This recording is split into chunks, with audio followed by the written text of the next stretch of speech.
Hello and welcome to Let's Read True Crime. Before we relax to tonight's stories, please comment where you are watching in the world. Drop a like and subscribe to our channel. Thank you. Now relax and get ready to dig into some true crime cases. Story 1. The streets of Boksburg, a small industrial town just outside Johannesburg, South Africa, were unusually tense on the morning of October 5, 1995. A manhunt for one of the country's most notorious serial killers had reached a boiling point. Known in the headlines as the ABC Killer, the predator's trail of death had left a nation gripped with fear and disgust. Women were disappearing at an alarming rate, their bodies later found brutally murdered and discarded in deserted fields, abandoned buildings, or dense thickets across Atteridgeville, Boksburg, and Cleveland, a gruesome pattern that earned the killer his chilling moniker. But on this day, an anonymous tip had led the police to a man who had been moving from place to place, trying to stay one step ahead of the growing dragnet. His name was Moses Sithole, and for months, he had evaded law enforcement while continuing his monstrous spree. Now cornered and out of options, Sithole would finally face justice. In the early hours of that October morning, members of the South African Police Service, SAPS, gathered in an empty industrial parking lot to finalize their plan. They had tracked Sithole to the Johannesburg area, using a tip from a woman who claimed to know him. She said he had called her, asking for money, and she agreed to meet him at a factory where she worked. The police set up an ambush, positioning plainclothes officers around the area, while others waited nearby, ready to swoop in. The tension was palpable as the officers waited for their target to appear. For years, Sithole had prowled the outskirts of Johannesburg, luring women to their deaths with deceptive charm and promises of employment. Now they were about to face the man whose crimes had shocked the nation. At around midday, Sithole arrived, walking casually toward the factory gates. He was a slender man with a calm and collected demeanor, wearing a plain shirt and slacks. From a distance, he didn't look like a monster. He looked like any other man going about his daily life. But the officers knew better. As Sithole approached, the officers moved in. One officer, Sergeant Leon Engelbrecht, stepped forward to confront him. Sithole initially appeared cooperative, but as the officers tried to place him under arrest, he suddenly lashed out, pulling a knife from his pocket. A struggle ensued, and Sithole managed to stab one of the officers before being subdued. Bleeding from a gunshot wound to his leg, a shot fired to incapacitate him, Sithole was finally handcuffed and placed in the back of a police vehicle. The monster had been caught. News of Sithole's capture spread rapidly. For months, the public had lived in fear, and the announcement of his arrest brought both relief and outrage. Families of the victims gathered outside police stations, demanding answers. Journalists swarmed the scene, eager to capture the first image of the man who had terrorized the townships of South Africa. But behind the headlines, investigators were only just beginning to uncover the full scope of Sithole's crimes. A spree so horrifying that it would later make him one of the most infamous killers in the nation's history. The man who would later be known as South Africa's most prolific serial killer began life in Vosloorus, a small, impoverished township on the eastern outskirts of Johannesburg. It was here, in the shadow of apartheid-era oppression, that Moses Sithole was born on November 17, 1964. His early life was marked by relentless hardship, abandonment, and a slow, poisonous accumulation of anger that would one day explode into unspeakable acts of violence. Those who knew Moses as a child likely could not have imagined the horrors he would one day unleash. They might have seen him as just another boy struggling to survive in a world that had little room for compassion or opportunity.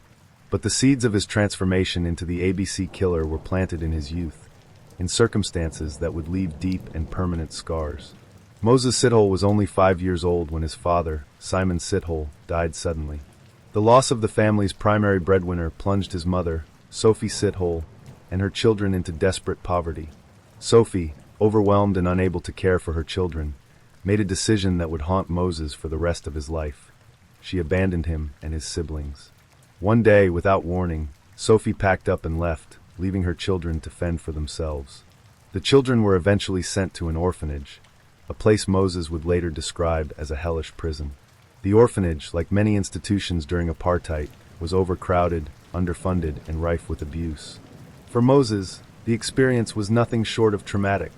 He was subjected to harsh discipline and physical punishment, as well as emotional neglect. The young boy who had already been abandoned by his mother now found himself in a place where he was treated as little more than a burden. They beat us for everything, Sidhole would later recall during police interviews. If you cried, they beat you. If you didn't cry, they beat you harder. I learned not to cry. The orphanage became the crucible in which Moses's hatred began to take shape. He developed a deep mistrust of authority and an even deeper resentment toward women, whom he blamed for his suffering. In his mind, his mother's abandonment was the ultimate betrayal, and the female caretakers at the orphanage only reinforced his belief that women were cold, cruel, and untrustworthy. When Moses was old enough to leave the orphanage, he returned to the streets of Vasloris, a young man with no education, no family support, and no prospects. Life in the township was unforgiving. Under the weight of apartheid, opportunities for black South Africans were almost non-existent. For Moses, survival meant hustling for odd jobs, earning just enough to keep himself fed and clothed. But even as he tried to build a life for himself, the anger simmered beneath the surface. Those who knew him during this period described him as quiet and introverted, with a tendency to lash out when he felt slighted. He was polite, but there was something in his eyes, recalled one former co-worker. Like he was always angry, even when he smiled. In his late teens, Moses seemed to turn a corner. He found work as a manual laborer and entered into a relationship with a young woman. For a brief period, he appeared to be on the path to a normal life. But the relationship quickly soured. The woman accused Moses of being controlling and emotionally abusive, and she eventually left him. The breakup shattered what little stability Moses had managed to build, and he sank deeper into bitterness. It was during this time that Moses began to exhibit troubling behavior. He became increasingly manipulative, using charm to draw people in before revealing a darker, more volatile side. He also began to express disturbing views about women, often blaming them for his failures and misfortunes. Women are dangerous, he once told a friend. They pretend to love you, but they'll destroy you if you let them. In 1987, Moses Sidhole crossed a line he could never uncross. He was arrested for rape after luring a young woman to an isolated area and attacking her. The details of the case were shocking, but they were only the beginning. Sidhole was convicted and sentenced to 7 years in prison, a punishment that many would later describe as tragically insufficient. Prison did nothing to rehabilitate Moses Sidhole. Instead, it hardened him. He kept to himself, refusing to engage with counseling programs or group activities. He spent his time plotting his revenge, not just against the society that had imprisoned him, but against the women he believed were responsible for his pain. Prison taught me one thing, Sidhole would later tell investigators. If you want to hurt someone, you have to make them trust you first. When Sidhole was released in 1993, he returned to the streets a free man. But inside, he was a ticking time bomb, a man consumed by rage and a twisted desire for power. It would not be long before he acted on his darkest impulses. The ABC murders, named after the 3 townships of Terrajevel, Boksburg, and Cleveland, where the bodies were found, are now a dark chapter in South Africa's crime history. But in 1994, few were prepared for the horrifying spree of violence that would unravel over the next year. Moses Sidhole, freshly released from prison, began his reign of terror with calculated precision, operating under the radar while leaving a trail of bodies in his wake. The country was still celebrating its newfound freedom after the fall of apartheid, a time of hope and optimism for many.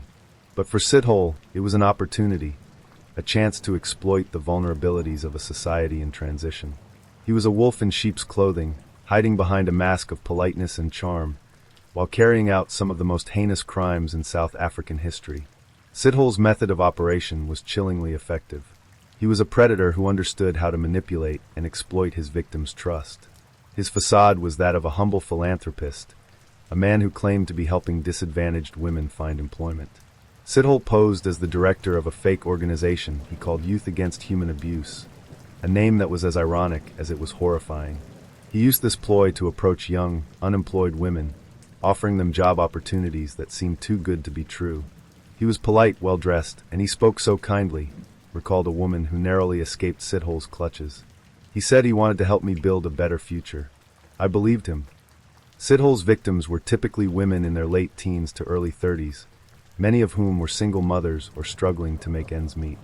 He would approach them in public places, bus stops, markets, or outside factories, and offer them a chance to work for his supposed charity. Once he gained their trust, he would arrange to meet them again, often instructing them to wear professional clothing for their job interviews. But these women would never reach their promised destinations. Sithole would lead his victims to isolated locations, abandoned fields, overgrown patches of wilderness, or derelict buildings. Once there, his demeanor would shift. The polite, soft-spoken man would transform into a sadistic killer. Sithole would overpower his victims, often tying their hands behind their backs, assaulting them, and then strangling them with their own clothing. He wanted to dominate them completely, said Detective Superintendent Pete Byleveled, one of the lead investigators on the case. The way he treated his victims, tying them up, using their own clothing to kill them, it was about control and humiliation. The first bodies began to surface in the township of Atarajevel in early 1994. At first, the murders were treated as isolated incidents. South Africa was undergoing significant political and social upheaval at the time, and law enforcement agencies were stretched thin. Many cases of missing persons, especially among black women in poor communities, were often dismissed or poorly investigated.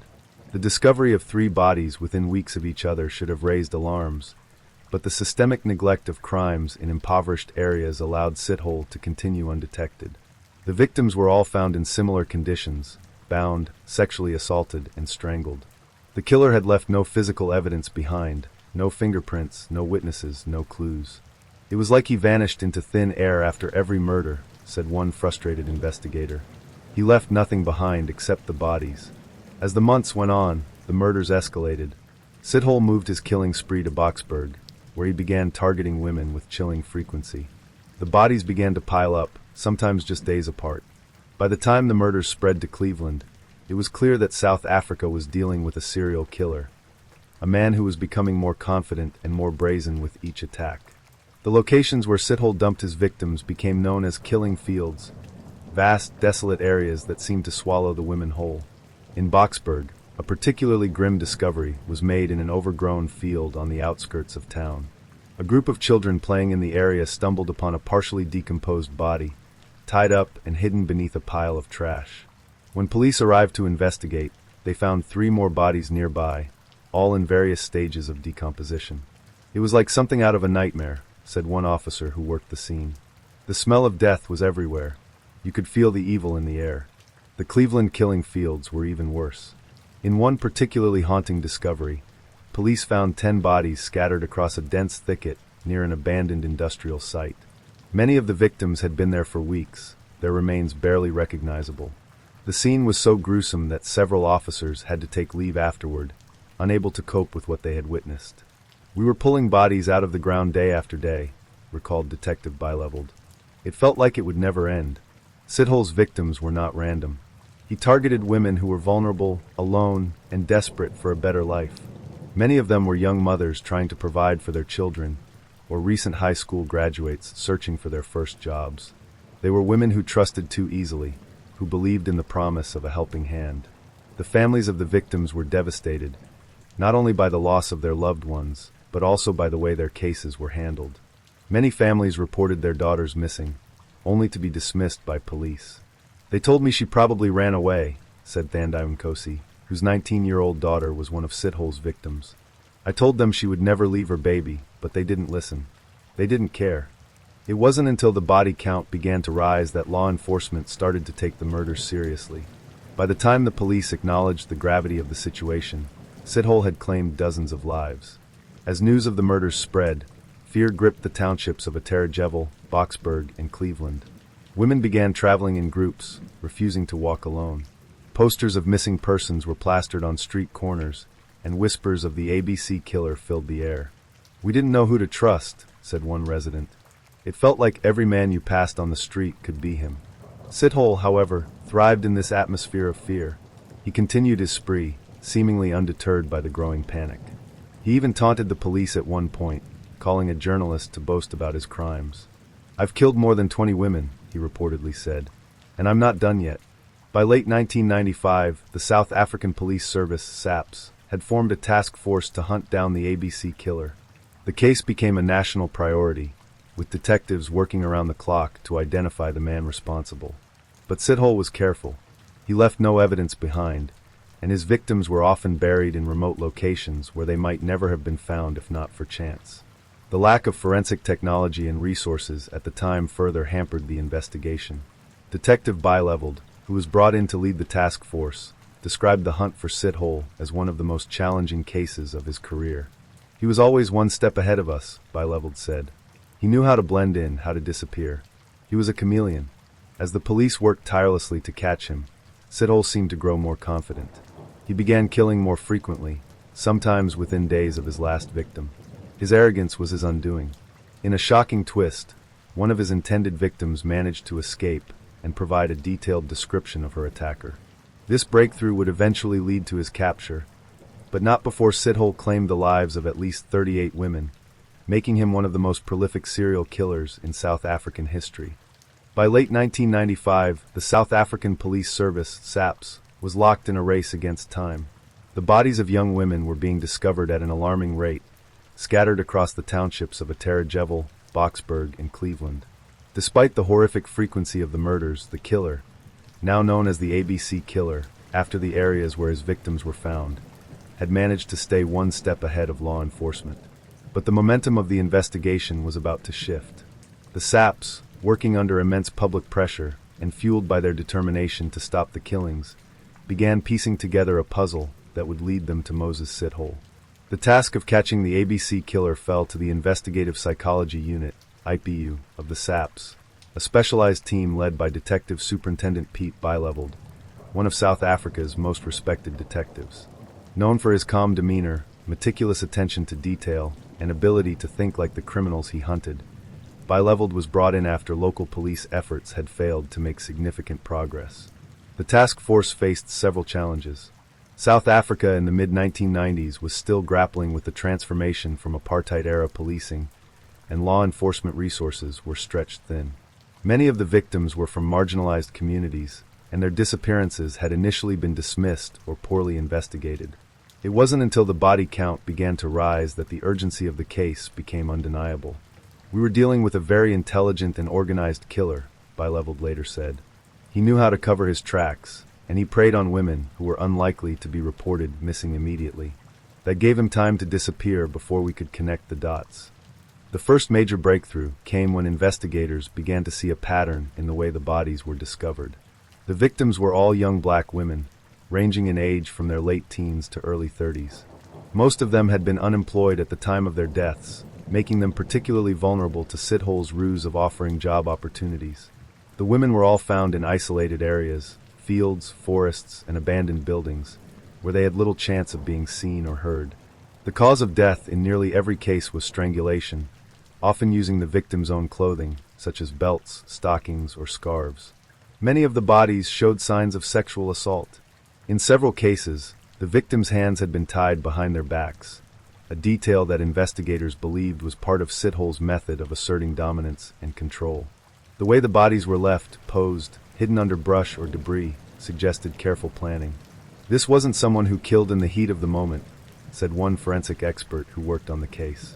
"He was methodical. He took his time, and he knew exactly what he was doing." A turning point in the investigation came when detectives identified two survivors who had narrowly escaped Sithole's clutches. These women provided chilling first-hand accounts of how the killer operated, giving investigators the first real glimpse into his methods. One survivor, whose identity was protected for her safety, described how Sithole approached her at a bus stop, offering her a job at his charity organization. He was well-dressed, articulate, and polite, a man who seemed trustworthy and genuinely interested in helping her. She agreed to meet him the next day, and Sithole led her to a remote area under the pretense of conducting a job interview. "At first, he was so kind," the survivor told police. "But when we got to this empty field, everything changed. His face, his voice, it was like he became a different person. He grabbed me and pushed me to the ground." The woman managed to fight Sithole off and escape, running barefoot through the field until she reached a nearby road. She later reported the incident to the police, describing Sithole as slim, well-groomed, and soft-spoken, with a distinctive scar on his forehead. Another survivor recounted a similar encounter, adding that Sithole had mentioned his supposed charity, Youth Against Human Abuse, as a way to lure her in. These accounts gave detectives a clearer picture of their suspect and his modus operandi, allowing them to begin building a profile. The SAPS enlisted the help of Dr. Mickey Pistorius, South Africa's first investigative profiler, to create a detailed psychological profile of the ABC killer. Pistorius, known for her groundbreaking work in criminal psychology, analyzed the evidence and survivor testimonies to provide insights into Sithol's behavior. This was a man who harbored deep-seated rage against women, Pistorius explained. He had likely experienced significant trauma in his early life, particularly at the hands of women, which he now projected onto his victims. The killings were his way of exerting control and punishing them for the pain he believed they had caused him. Pistorius also noted Sithol's confidence and ability to blend into society.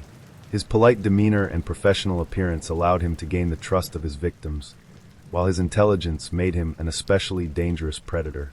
He was a classic example of a psychopath, Pistorius later wrote in her memoir, charming on the surface, but utterly devoid of empathy. Armed with a clearer understanding of the killer's methods and psychology, the task force began piecing together Sithol's movements. Investigators combed through records of missing persons, cross-referencing them with reports of women who had been approached by a man offering jobs. They also revisited the locations where bodies had been found, searching for any overlooked evidence. The breakthrough came when detectives linked Sithole to one of the victims, a woman who had told her family about a man named Moses, who had offered her a job shortly before she disappeared. The family provided a description that matched the survivor accounts, and police began focusing their efforts on finding Moses Sithole. Sithol's growing confidence ultimately became his downfall. In a shocking display of arrogance, he contacted a journalist during the height of the investigation, claiming to be the ABC killer. In the call, Sithole taunted the police, boasting about how many women he had killed and threatening to continue his spree. "They think they can catch me," Sithole reportedly said, "but they'll never stop me. I've killed more than 20, and I'm not done yet." The call confirmed what investigators already suspected. They were dealing with a serial killer who thrived on the attention and power his crimes brought him. It also provided critical clues. Using phone records, police were able to trace the call to an area near Johannesburg, narrowing their search. As detectives closed in, they discovered more evidence linking Sithole to his victims. Witnesses came forward, recalling seeing him with several of the women shortly before their disappearances. Police also found fake business cards for Youth Against Human Abuse in Sithol's possession, further corroborating the survivors' testimonies. The net was tightening, and law enforcement knew it was only a matter of time before they caught their man. But Sithole, sensing that the police were closing in, went on the run.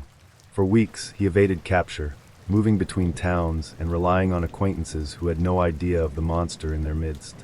Detective Pete Byleveled and his team worked tirelessly, coordinating with local police and following every lead.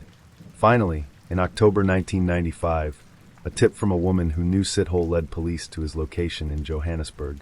The stage was set for his dramatic capture, a moment that would bring an end to one of the most horrifying killing sprees in South African history. By October 1995, Moses Sithole had become the most wanted man in South Africa. The police task force investigating the ABC murders had spent months piecing together evidence, identifying witnesses, and following leads to track down the man responsible for the deaths of at least 38 women. The pressure to catch Sithole was immense. The public was terrified, and the media was relentless in its coverage of the case. For weeks, Sithole had evaded capture, moving from place to place and seemingly disappearing whenever the police got close. But his arrogance would ultimately lead to his downfall. The break in the case came from a woman named Martha Makona, someone who had known Moses Sithole personally. She had received a phone call from Sithole, who was on the run and desperate. His voice was calm, as it always was, but he hinted that he needed help.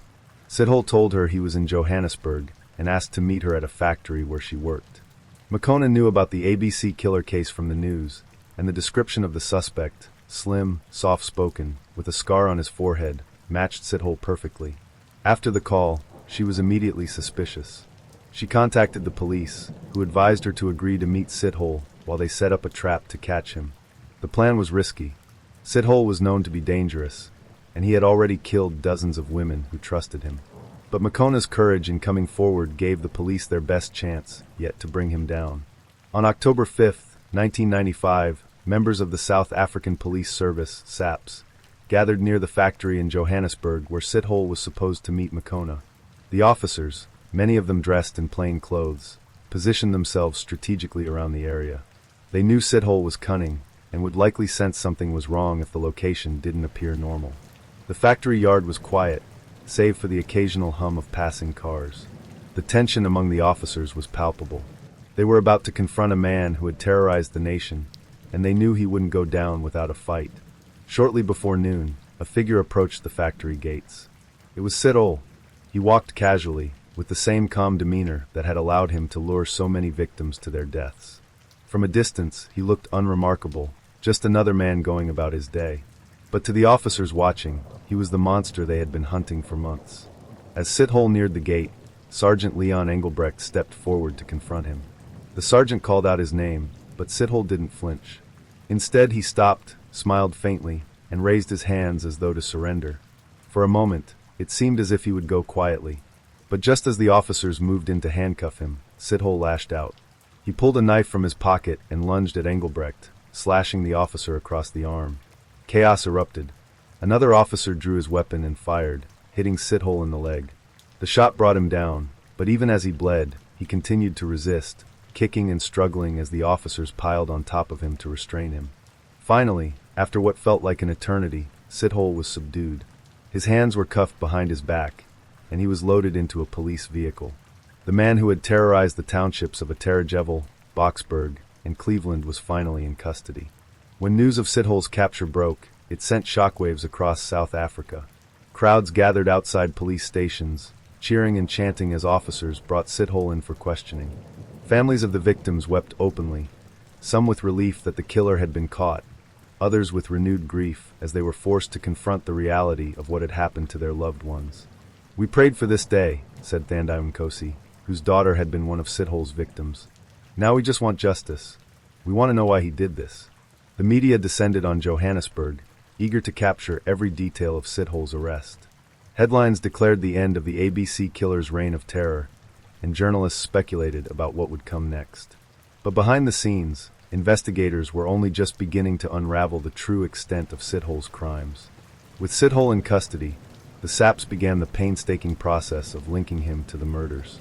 Investigators had already established a pattern in the killings, but now they needed hard evidence to ensure Sid-Hol could be convicted. What they uncovered was even more horrifying than they had imagined. The first step was to connect Sid-Hol to the locations where the victims' bodies had been found. Investigators revisited the killing fields in Atarajevo, Boxburg, and Cleveland, combing the sites for any overlooked evidence. They discovered that many of the victims had been approached near public transportation hubs, bus stops, and train stations, where Sid-Hol would strike up conversations with women looking for work. Witness testimonies were critical in building the case. Several people came forward to report that they had seen Sid-Hol with the victims shortly before their disappearances. One witness described how Sid-Hol had been seen walking with one of the women toward the outskirts of Boxburg, where her body was later discovered. "He was always so calm," one witness said. "You'd never think he was dangerous. He just looked like a normal guy." The accounts of the two survivors who had escaped Sid-Hol's attacks became key pieces of evidence in the case. They described in chilling detail how Sid-Hol had lured them to isolated areas, only to turn violent once they were out of sight. Both women identified Sid-Hol in a lineup, and their descriptions of his methods matched the evidence at the crime scenes. "He tied my hands behind my back," one survivor recounted. "He told me if I screamed, he would kill me. I thought I was going to die." Their bravery in coming forward was instrumental in ensuring Sid-Hol would face justice. During a search of Sid-Hol's belongings, police found several items that further implicated him in the murders. Among them were business cards for the fake charity organization he had used to lure his victims, Youth Against Human Abuse.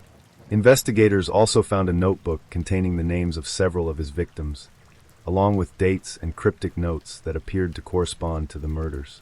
Forensic evidence played a crucial role in linking Sid-Hol to the crime scenes. While DNA testing was still in its early stages in South Africa in the 1990s, investigators were able to match fibers from Sid-Hol's clothing to those found on some of the victims. Additionally, Sid-Hol's distinctive scar and soft-spoken demeanor matched the descriptions provided by multiple witnesses. As the evidence against Sid-Hol mounted, investigators turned to Dr. Mickey Pistorius, the profiler who had helped develop the psychological profile of the ABC killer. Pistorius interviewed Sid-Hol extensively, seeking to understand what had driven him to commit such horrific crimes. He was intelligent, articulate, and completely devoid of remorse, Pistorius later wrote. He saw himself as a victim, and in his mind, The women he killed deserved what they got. He believed he was justified in his actions.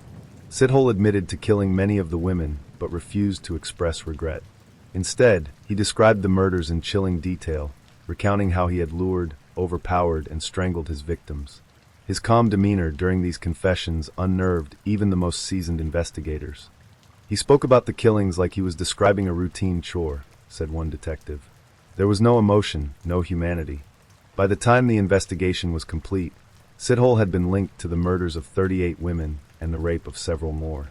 However, detectives suspected the true number of his victims could be higher. The killing fields where the bodies had been discovered were vast, and it was possible that other victims had yet to be found. The sheer scale of Sithole's crimes shocked the nation. South Africa had seen its share of brutal crimes, but the ABC murders stood out for their cold, calculated nature and the devastating impact they had on the victims' families. In the months following his capture, Moses Sithole, South Africa's most prolific serial killer, became the focus of one of the most sensational and closely watched trials in the country's history. The ABC killer stood accused of 38 murders, 40 rapes, and 6 attempted murders. Crimes so heinous and widespread that they shocked a nation still grappling with the optimism of its post-apartheid era. The trial, which began in October 1996, was held under heavy security at the High Court in Pretoria. Public interest was immense, with journalists from around the world descending on the courtroom to report on the proceedings. Families of the victims packed the public gallery, their grief and anger palpable as they sought answers for the atrocities committed against their loved ones. For many, this trial was not just about convicting a killer. It was about confronting the evil that had torn apart their lives. The courtroom was a stark contrast to the chaos and brutality of Sithole's killing spree. It was a space of order and formality, where every word, every piece of evidence, and every testimony carried the weight of justice. Sithole entered the courtroom each day in shackles, escorted by armed guards. He wore a calm expression, his demeanor eerily detached, as if he were an observer rather than the man at the center of the storm. Presiding over the trial was Judge David Curlewis, a seasoned jurist known for his no-nonsense approach to the law. From the outset, Judge Curlewis made it clear that this would be a trial rooted in fact and evidence, not emotion or sensationalism. But despite the judge's efforts to maintain order, the sheer magnitude of Sithole's crimes often overwhelmed the proceedings. When Sithole first appeared in court, the families of the victims erupted in anger. Mothers, fathers, and siblings shouted at him from the gallery, calling him a monster, a demon, and worse. Some broke down in tears, unable to contain their grief as they faced the man who had taken so much from them. He sat there like nothing was wrong, recalled Thandai Nkosi, whose daughter had been one of Sithole's victims. Like he wasn't the reason we were all there. The prosecution, led by advocate Jan Ferreira, presented a damning case against Sithole. Over the course of the trial, Ferreira meticulously laid out the evidence, connecting Sithole to each of the murders with chilling precision. The prosecution's strategy was clear, to leave no doubt in anyone's mind that Sithole was the ABC killer. The evidence against Sithole was overwhelming. The prosecution introduced witness testimonies. Survivors and witnesses who had seen Sithole with the victims provided crucial accounts. 2 women who had escaped Sithole's attacks described how he had lured them with promises of jobs before turning violent. Their testimonies were powerful and emotional, painting a vivid picture of Sithole's methods. Physical evidence, items recovered from Sithole's belongings, including fake business cards for his charity Youth Against Human Abuse, linked him directly to several victims. Investigators also presented fibers and other forensic evidence found at the crime scenes that matched Sithole's clothing. Confessions. Although Sithole had initially denied his involvement during his arrest, he later provided chilling confessions to the police. These confessions, recorded on tape, were played in court. In them, Sithole described his crimes in disturbing detail, showing no remorse as he recounted how he had lured, raped, and killed his victims. The notebook, perhaps the most damning piece of evidence, was a notebook found in Sithole's possession. The book contained the names of several victims, along with dates and cryptic notes that investigators believed corresponded to the murders. This was not a man acting out of impulse, Ferreira told the court during his opening statement. This was a calculated predator who planned his attacks, selected his victims carefully, and carried out his crimes with chilling efficiency. Sithole's defense team, led by advocate Charles Thompson, faced a tremendous task. The evidence against their client was overwhelming, and Sithol's own confessions left little room for doubt. Nevertheless, they attempted to mount a defense, arguing that Sithole had been traumatized by his upbringing and that his actions were the result of deep psychological scars. Moses Sithole is not a monster, Thompson told the court. He is a man who was abandoned by his mother, abused in an orphanage, and shaped by a society that failed him. The defense also sought to cast doubt on the reliability of some of the witness testimonies, arguing that the intense media coverage of the case could have influenced their accounts. But these arguments did little to sway the court. The survivors who testified against Sithole were resolute and unwavering in their descriptions of him, and their bravery in facing the man who had attacked them left a lasting impression on everyone in the courtroom. For the families of the victims, the trial was an excruciating ordeal. Day after day, they listened as the prosecution recounted the details of their loved ones' final moments. Many struggled to hold back tears as they heard how Sithole had gained their daughter's trust, only to betray them in the most horrific way. One particularly emotional moment came when the mother of a 19-year-old victim took the stand to describe the last time she saw her daughter.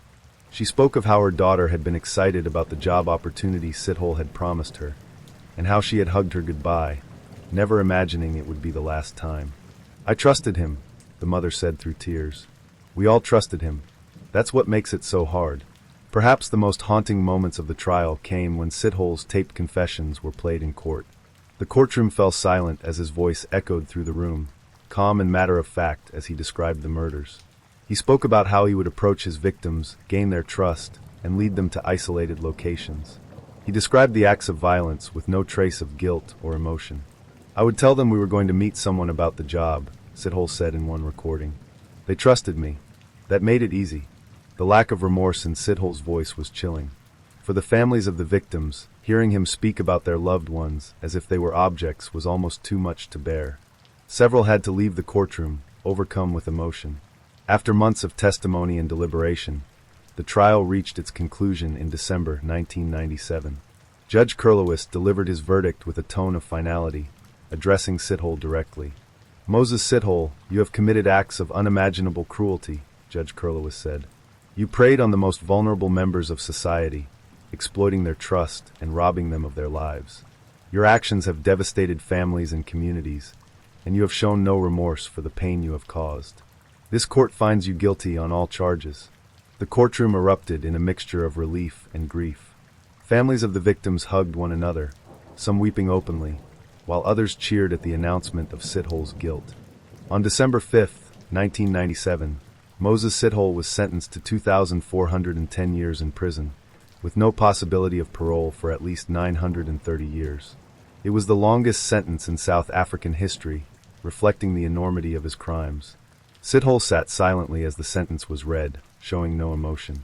"This sentence ensures that Moses Sithole will never walk free again," Judge Kurlowis said. "He will spend the rest of his life behind bars, where he can no longer harm anyone." The families of the victims expressed relief that Sithole would never have the opportunity to hurt another woman. But for many, the pain of losing their loved ones would never fully heal. The trial and conviction of Moses Sithole forced South Africa to confront the systemic failures that had allowed him to operate undetected for so long. The case highlighted the urgent need for better resources and training for law enforcement, as well as greater support for victims of gender-based violence. To this day, the ABC murders remain one of the darkest chapters in South Africa's history. But the courage of the survivors, the determination of the investigators, and the resilience of the victims' families ensure that the memory of those lost lives on. Story 2. The small village of Pridniprovsk in southeastern Ukraine seemed frozen in time on the evening of August 2005. The sun dipped low on the horizon, casting long shadows across the patchwork of fields and crooked fences. A subtle hum of summer insects filled the air, mixing with the quiet murmur of neighbors gossiping in their yards. But for the residents of the village, the calm was deceptive. The streets buzzed with unease. Whispers of a murderous presence had spread like wildfire. At the heart of the commotion, a gaunt, gray-haired man sat in the corner of a modest two-room house, his hands trembling slightly as he smoked a cigarette. His face was devoid of emotion, his eyes hollow, as though he were staring through the walls around him. His name was Suri Tkach, and for nearly 3 decades, he had terrorized the Dnipropetrovsk, Kharkiv, and Zaporizhia regions of Ukraine. Known by the press as the Pavlorad maniac, Tkach was responsible for the deaths of at least 37 young girls and women, though the true number, investigators feared, could be much higher. The police surrounded the house, moving with a mixture of caution and determination. For years, Tkach had eluded them, killing with chilling precision, leaving behind little evidence but a trail of bodies. But his arrogance would finally be his undoing. Days earlier, at the funeral of his most recent victim, a 9-year-old girl, he had made the fatal mistake of showing up, blending in among the grieving crowd. His demeanor, his familiarity with the details of the crime, and a chilling comment he made about the girl's death had raised suspicion. A tip from a vigilant witness led police to his doorstep. Inside the house, the noose tightened. Detectives entered cautiously, their weapons drawn. Tkach did not resist. He raised his hands slowly, as if surrendering was merely a formality. He even offered a faint, unsettling smile. "It's about time," he muttered, his voice low and gravelly. "I've been waiting for you." The officers exchanged uneasy glances. They had expected a hardened criminal to fight, to deny, to resist. Instead, they found a man almost eager to confess. Over the next several hours, Tkach would sit in a dingy interrogation room and unravel a tale so grotesque, so horrifying, that even the most seasoned investigators would find themselves shaken. The monster had been unmasked, but the horror of his crimes was only beginning to surface. Before he became one of the most notorious serial killers in modern history, Serhiy Fedorovich Tkach was just another face in the crowd. Born on September 12, 1952, in the remote and unforgiving Kemerovo Oblast of Siberia, his life began in obscurity, shaped by isolation, poverty, and a pervasive sense of rejection. Kemerovo, a bleak industrial region known for its coal mines and harsh climate, was a place where survival demanded resilience. Tkach's family was no exception. His father worked long hours in the mines, a stoic and emotionally distant man whose primary role was to provide for the family. His mother, overwhelmed by the demands of raising multiple children with limited resources, was cold and inattentive. The emotional void within the household left young Serhiy to fend for himself emotionally, and he quickly learned to retreat inward to avoid the chaos around him. From an early age, Tkach displayed behaviors that unsettled those around him. He was unusually quiet and withdrawn, preferring solitary activities over the camaraderie of other children. His peers often described him as strange and intense, noting his fixation on death and decay. He spent hours wandering the forests near his village, observing animals and dissecting their carcasses. For him, these were not macabre acts but scientific experiments, a way to understand the fragility of life, one dissection at a time. This morbid curiosity, unchecked and unaddressed, would only grow as he aged. After finishing school, Tkach sought an escape from his dreary surroundings and enlisted in the Soviet Army as a conscript. Military life provided structure and discipline, which he thrived on. Tkach excelled in physical training and quickly developed a reputation for being meticulous and obedient. However, beneath the surface, the seeds of his darker impulses continued to grow. Once his service came to an end, Tkach returned to civilian life and pursued a career in law enforcement. He joined the Soviet police force, specializing in forensic science and criminal investigations. This move was a natural fit for someone with his detail-oriented mind and fascination with human behavior. But this career decision also gave Tkach access to a wealth of knowledge about investigative techniques, evidence collection, and the limitations of crime scene analysis. Knowledge he would later weaponize in his killing spree.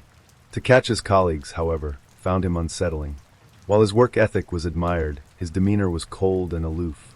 He had little interest in forming friendships or working collaboratively. Many who interacted with him described him as arrogant and calculating, someone who looked down on others as intellectually inferior. His relationships with women, too, were marked by manipulation and control, traits that would later define his interactions with his victims. Tkach's career in law enforcement came to an abrupt end in the early 1980s, when he was accused of falsifying evidence in a criminal case. Though the details of the incident remain unclear, the scandal resulted in his dismissal from the police force. This disgrace, combined with the collapse of a troubled marriage, marked a turning point in Tkach's life. Stripped of his authority and humiliated, he disappeared into the anonymity of the Ukrainian SSR, where he began plotting his first murders. By the time Serhiy Tkach moved to Dnipropetrovsk Oblast in the early 1980s, his life was a shadow of what it had once been.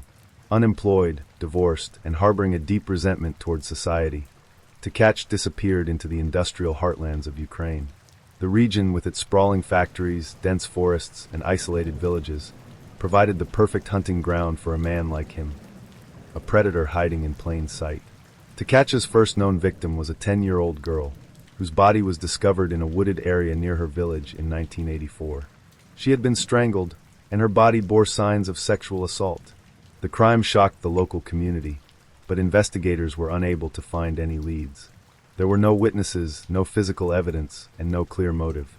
In retrospect, this case marked the beginning of Tkach's killing spree, a spree that would span more than 2 decades and claim the lives of dozens of young girls and women. Tkach's method of killing was chillingly consistent, a reflection of his calculated and methodical nature. His victims were predominantly young girls and teenagers, typically between the ages of 8 and 18. He selected his victims carefully, stalking them as they walked home from school, played near the outskirts of their villages, or ran errands for their families. His ability to blend into his surroundings allowed him to strike without raising suspicion. Tkach targeted vulnerable girls, often those from poorer families who were less likely to attract widespread attention. He would approach them with a calm and reassuring demeanor, sometimes posing as a policeman or a concerned adult, offering to help them find their way or warning them of potential dangers in the area. Once he gained their trust, he would lead them to an isolated location, a forest, an abandoned building, or a desolate field, where he would attack. His crimes were brutal. He would overpower his victims, often using his bare hands to strangle them into submission. After sexually assaulting them, he would strangle them to death, leaving their bodies in positions that suggested a deliberate staging. The level of control he exhibited over his victims, both physically and psychologically, was a hallmark of his pathology. His knowledge of forensic science allowed him to avoid leaving behind usable evidence, and he often took steps to mislead investigators, such as staging the crime scenes to suggest the involvement of other suspects. The victims of Suri Tkach were more than just statistics in a grim tally. They were daughters, sisters, and friends whose lives were tragically cut short. Among them was Oksana Ivanova, a 15-year-old girl whose body was found in the summer of 1986 near a railway line. Oksana had been walking home from a friend's house when she disappeared. Her body was discovered 2 days later, her school uniform torn and her face bruised beyond recognition. For her family, the loss was devastating. Her father, a retired miner, would later say, "We trusted our village. We trusted our neighbors. We never imagined a monster like him could be walking among us." Another victim, Katarina Melnik, was just 9 years old when she was murdered in 1993. She had been playing near the edge of her village when Tkach approached her.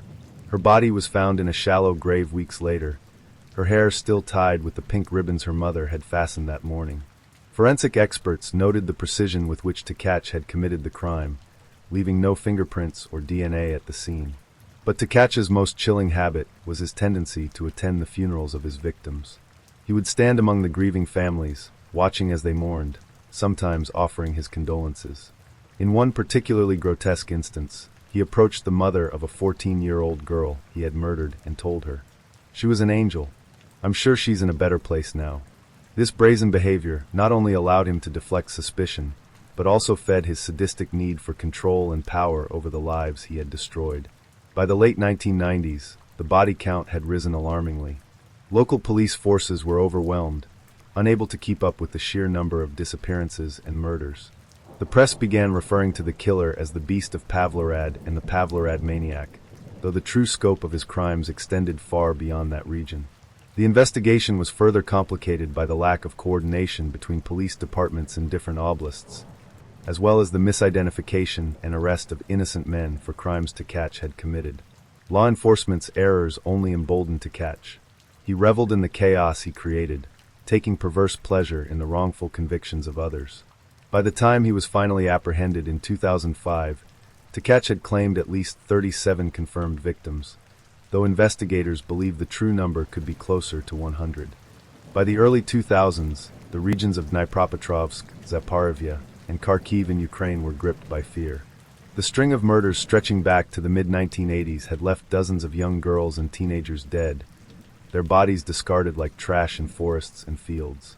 Local authorities were under immense pressure to find the killer, but Suri Tkach, a man with insider knowledge of forensic investigations, had proven to be an elusive ghost. The frustration of law enforcement was compounded by a series of false arrests and wrongful convictions.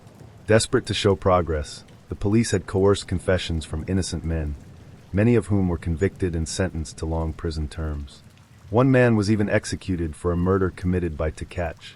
The result was a fractured investigation riddled with missteps, a serial killer emboldened by his ability to evade capture, and a growing list of grieving families demanding justice. However, the tide would eventually turn. Advances in forensic technology, combined with the sheer persistence of a new generation of investigators, would finally expose the man behind the killings. Revisiting the evidence, by 2003, a task force was formed to re-examine the unsolved murders. The team, led by determined and resourceful officers, began connecting the dots between cases that had previously been treated as isolated incidents. Investigators noticed striking similarities in the crime scenes. The victims were all young girls or teenagers. The cause of death was consistently strangulation, and many of the bodies bore signs of sexual assault. The investigators also revisited the locations where the bodies had been found. These were often remote areas such as forests, desolate fields, or abandoned industrial sites. The killer had a clear understanding of geography, choosing spots where he could attack without being seen. This level of planning suggested a methodical and intelligent perpetrator. But Tkach's most dangerous advantage was his forensic expertise. During his time as a police officer, he had studied the methods used to collect evidence and identify suspects. He knew how to avoid leaving fingerprints or DNA, and he carefully staged his crime scenes to mislead investigators. In some cases, he even mimicked the tactics of other known killers to throw the police off his trail. One investigator later said, "We were chasing a man who understood our every move. He was always one step ahead, and we didn't even know who we were chasing." Despite his meticulous planning, Tkach's arrogance would ultimately be his undoing. By the early 2000s, he had become increasingly bold, confident in his ability to outsmart the authorities. He began killing more frequently, targeting victims in broader areas, and even returning to the scenes of his crimes to relive the thrill of his attacks. His most brazen act came in August 2005, after the murder of a 9-year-old girl named Katerina in the village of Pridniprovsk. Katerina had been playing near a railway line when she disappeared. Her body was discovered 2 days later, hidden in a patch of tall grass, her small frame bearing the hallmarks of Tkach's crimes. At the girl's funeral, Tkach made the fatal mistake of attending. Standing among the grieving villagers, he watched the procession with a detached air, as if he were merely an observer. But his presence did not go unnoticed. Several mourners found his behavior suspicious. He seemed too calm, too interested in the details of the crime. At one point, he even made a chilling comment about how the girl must have suffered in her final moments. One of the villagers, unsettled by Tkach's demeanor, reported him to the police. The tip, combined with the mounting pressure on authorities to solve the case, led investigators to focus on Tkach for the first time. On August 30th, 2005, police surrounded Tkach's modest home in a quiet village near Pavlorad. The operation was carried out cautiously. Tkach, after all, had evaded capture for decades, and there were fears he might try to escape or even attack his captors. But when the officers entered his home, they found a man who was strangely resigned to his fate. Tkach was sitting at a small wooden table, smoking a cigarette. When the officers identified themselves, he did not resist. Instead, he calmly raised his hands and said, "You're late. I've been waiting for you." The officers were taken aback by his composure. Tkach even seemed relieved, as though his arrest were a burden lifted from his shoulders. Over the next several hours, he would sit in an interrogation room and confess to a spree of violence so horrifying that even the most experienced detectives were left shaken. Once in custody, Suri Tkach began to unravel the details of his crimes with chilling detachment. He seemed almost eager to share his story, describing his methods and motivations in a calm, matter-of-fact tone. Over the course of multiple interviews, he confessed to the murders of 37 girls and women, though investigators believe the true number of his victims could be over 100. Tkach spoke at length about his hatred for women, a deep-seated resentment that seemed to fuel his crimes. He described how he would stalk his victims, watching them for hours or even days before making his move. He prided himself on his ability to gain their trust, often posing as a concerned adult or authority figure. They trusted me because I looked like someone they should trust, he said. It was easy. He also described the thrill he felt during the murders, a sense of power and control that he said was addictive. For Tkach, the act of killing was not just about sexual gratification. It was about domination, about reducing his victims to objects over which he had absolute authority. Tkach's descriptions of his crimes were disturbingly specific. He recounted how he would approach his victims, often near railway lines or forests, and lure them to a secluded spot. Once there, he would attack, using his hands to strangle them into submission. In one case, he described how he had followed a 12-year-old girl as she walked home from school. He waited until she reached a quiet stretch of road, then grabbed her and dragged her into the nearby woods. He strangled her until she lost consciousness, assaulted her, and then killed her. He left her body beneath a pile of leaves, confident that it would not be discovered for days. In another case, he described targeting a 16-year-old girl who had been walking with friends. He waited until she separated from the group, then struck. Her body was found days later in a shallow grave, her clothes torn and her face bruised. Investigators and psychologists who interviewed Tkach were struck by his lack of remorse. He spoke about his victims as though they were objects, tools for his gratification. He showed no empathy for the families he had destroyed, no regret for the lives he had taken.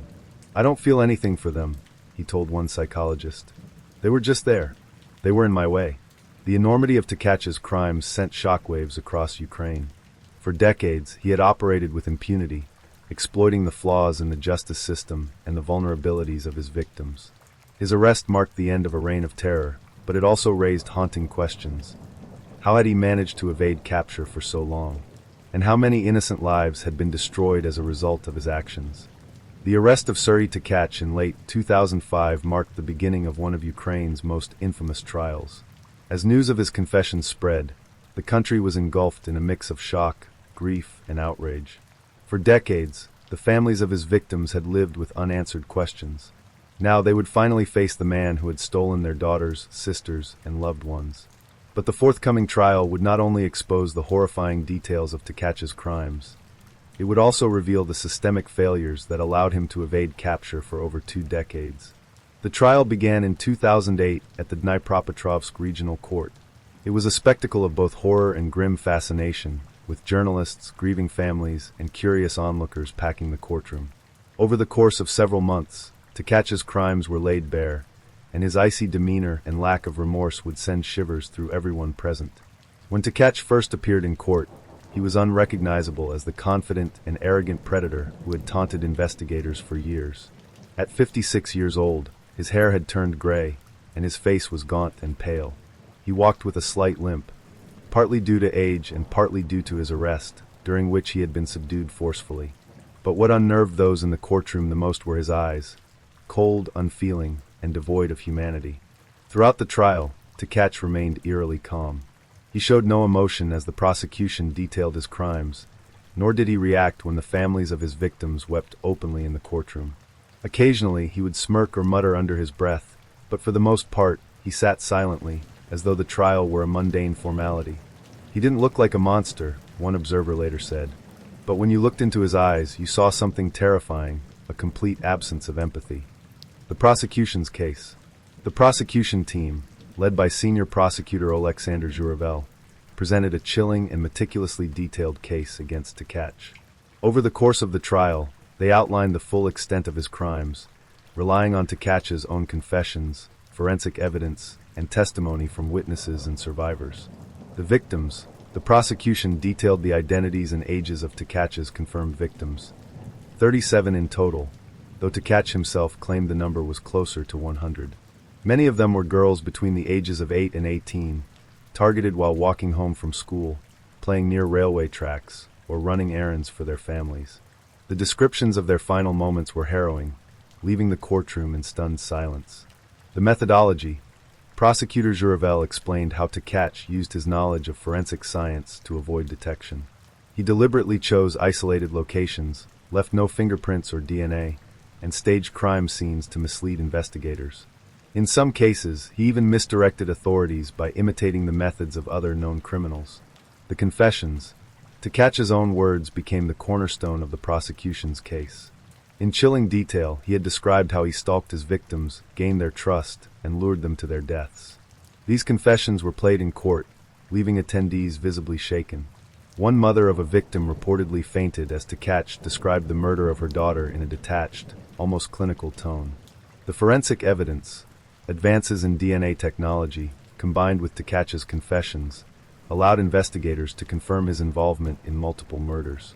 Fibers found at crime scenes matched his clothing, and his knowledge of specific details, such as the positioning of the bodies and the manner of death, left no doubt about his guilt. He was more than a killer, Juravel said in his opening statement. He was a predator who treated human life as something disposable, a monster who thrived on the suffering of others. One of the most emotional aspects of the trial was the testimony from the families of Tkach's victims. Mothers, fathers, and siblings took the stand to describe the devastating impact of his crimes. Their voices trembled with grief and anger as they recounted the moments they realized their loved ones were missing, the agonizing searches that followed, and the heartbreak of discovering their bodies. Galina Ivanova, whose 12-year-old daughter was murdered by Tkach in 1994, broke down in tears as she addressed him directly. "You took her from us," she said, her voice quivering with rage. "You destroyed our family, and you didn't even care. I hope you spend the rest of your life rotting in a cell, haunted by what you've done." But Tkach's response, or lack thereof, only deepened their pain. He showed no remorse, no sorrow, and no acknowledgement of their suffering. For the families, his indifference was almost as unbearable as his crimes. Tkach's defense team faced an impossible task. Their client had confessed to dozens of murders, and the evidence against him was overwhelming. Nevertheless, they attempted to argue that Tkach's mental state should be taken into consideration. They presented him as a man shaped by a troubled childhood, a failed marriage, and societal rejection, suggesting that these factors had contributed to his violent behavior. "Suri Tkach is not a monster," his lawyer said. "He is a product of his environment, a man who was failed by the system and pushed to the brink." But the prosecution dismissed these arguments as an insult to the victims and their families. Tkach himself undermined his defense's efforts by openly admitting that he felt no remorse for his actions. When asked if he regretted the pain he had caused, he replied, "Regret? Why should I? They were weak. They were in my way." After months of testimony, evidence, and emotional accounts from the families of his victims, the court finally delivered its verdict. On December 23, 2008, Suri Tkach was found guilty of 37 murders, 40 rapes, and multiple other crimes. The judge, in his closing remarks, described Tkach as a cold-blooded predator who had robbed an entire generation of young girls of their futures. Tkach was sentenced to life in prison, the maximum penalty under Ukrainian law. For the families of his victims, the sentence was a bittersweet moment. While they were relieved that Tkach would never harm another child, they also knew that no punishment could bring back their loved ones. The trial of Suri Tkach left an indelible mark on Ukraine. His crimes not only exposed the dark depths of human depravity, but also highlighted the systemic failures that allowed him to operate undetected for so long. In the wake of Tkach's arrest, authorities began reviewing the cases of men who had been wrongfully convicted of his crimes. At least 15 men were exonerated, but many had already spent years in prison. For these men, the revelation of Tkach's guilt was both a relief and a source of deep bitterness. "He stole years of my life," said Alexander, one of the wrongfully convicted, "and the system let him." For the families of Tkach's victims, the pain of their loss would never truly heal. Many struggled with feelings of guilt, wondering if they could have done something to protect their loved ones. Others channeled their grief into advocacy, pushing for reforms in the justice system to prevent future tragedies. Tkach remains in prison to this day, serving his life sentence in a high-security facility. Reports from prison officials suggest that he has shown no remorse for his crimes. Some inmates, aware of his heinous acts, avoid him entirely, while others have reportedly targeted him for attacks. The story of Suri Tkach, the Beast of Pavlorad, is one of horror, loss, and systemic failure. For over 20 years, he preyed on the most vulnerable members of society, leaving behind a trail of devastation that stretched across Ukraine. His arrest and trial brought some measure of justice, but the scars he left on his victims' families and communities will endure for generations. Story 3. The frostbitten streets of Vitebsk, Belarus, were unusually quiet on that December morning in 1985. The town, a mix of Soviet-era apartment blocks and sprawling rural outskirts, carried the weight of decades of fear. For over 14 years, the people of Vitebsk and its neighboring villages had lived with the unsettling knowledge that a predator walked among them. Women avoided walking alone. Parents warned their daughters to stay close. The whispers of a phantom killer had spread across the region, but no one had a face to match the terror until now. Inside the local police station, a sense of unease permeated the air. Officers, hardened by years of chasing the faceless killer, exchanged quiet words in the hallway. They were used to interrogating suspects, but this man, Gennady Mikasevich, was different. He didn't look like a monster. He wasn't physically imposing, nor did he carry an air of menace. He was a 38-year-old mechanic, a husband, a father. His face was ordinary, his demeanor calm. But the things he had confessed to in the hours following his arrest had stripped away any illusions of normalcy. Behind his plain, unremarkable exterior lay a mind capable of unimaginable cruelty. In the dimly lit interrogation room, Mikasevich sat slumped in his chair, his wrists bound to the cold steel table. His lips curled into a faint, almost imperceptible smile as he stared at the detectives across from him. His posture was relaxed, unbothered, as if he were a man being questioned about a minor infraction, not one of the most prolific serial killers in Soviet history. "Why did you do it?" one of the officers asked, his voice steady but tinged with exhaustion. The question had been asked a dozen times already, but the detectives were still trying to make sense of the horrors Mikasevich had revealed. Mikasevich tilted his head slightly, as if considering the question for the first time. Then, in a voice devoid of emotion, he replied, "Because I wanted to. Because I could." The room fell silent. Even the most seasoned officers, men who had seen their share of murderers, thieves, and gangsters, felt a chill run down their spines. This was not a man consumed by guilt or driven by desperation. This was a man who had killed for the sheer pleasure of it, a man who had spent over a decade feeding his twisted desires while the police chased shadows. The details of his crimes were almost too horrific to comprehend. Between 1971 and 1985, Mikasevich had murdered at least 36 women, though some investigators feared the true count could be even higher. His victims ranged in age from teenagers to middle-aged women, their lives brutally snuffed out in forests, fields, and abandoned buildings. They had been strangled, their bodies discarded, their belongings often stolen. The killings had left a trail of grief and devastation across the region. What made it worse, what turned the stomachs of the detectives sitting across from him, was the way Mikasevich spoke about his crimes. He described them in cold, clinical detail, as if recounting the steps of a mundane task. He showed no remorse, no regret. If anything, he seemed to relish the attention, as though his arrest were the culmination of a long game he had been playing with the police. "You thought you were so clever," Mikasevich said at one point, a smirk playing at the corners of his mouth. "You thought you could catch me, but I was always ahead of you." The officers exchanged uneasy glances. They knew they had finally caught the man responsible for the murders, but the victory felt hollow. For 14 years, Mikasevich had terrorized their community, and his capture came too late for the dozens of women whose lives he had stolen. Now, all that was left was to uncover the full extent of his crimes, and try to understand how an ordinary man had become the devil in their midst. Before he became the specter haunting Vitebsk, Gennady Mikasevich was just another face in the crowd. Born on April 7, 1947, in the small village of Usviety, near the Belarusian-Russian border, his early life was unremarkable, a snapshot of rural Soviet life in the aftermath of World War II. The war had left scars across the region, both physical and emotional, and the Mikasevich family was no exception. They lived in poverty, eking out a living in the shadow of a war they had survived but never truly escaped. Gennady was the youngest of 3 children in a working-class family. His father, a laborer, was a stern and distant figure, a man hardened by years of toil and loss. His mother, burdened by the demands of raising a family in a time of scarcity, was strict but fair. Together, they provided the bare essentials for their children, but emotional warmth was in short supply. As a child, Gennady was quiet and introverted. He spent much of his time alone, wandering the woods that surrounded his village or reading books he borrowed from the local library. Teachers described him as intelligent but unmotivated, a boy who showed flashes of brilliance but lacked the drive to excel. His classmates, however, found him odd. He rarely participated in games or group activities, and when he did, his behavior was awkward and stilted. What set him apart most, though, was his intense gaze. Gennady had a habit of staring at people for too long, his eyes unblinking, as though he were trying to see through them. It made others uncomfortable, and many of his peers avoided him. He was a loner, a boy who existed on the fringes of social life, neither liked nor disliked, simply ignored. Despite his social difficulties, Gennady's early life showed no obvious signs of the darkness that would later define him. He was not violent, not cruel.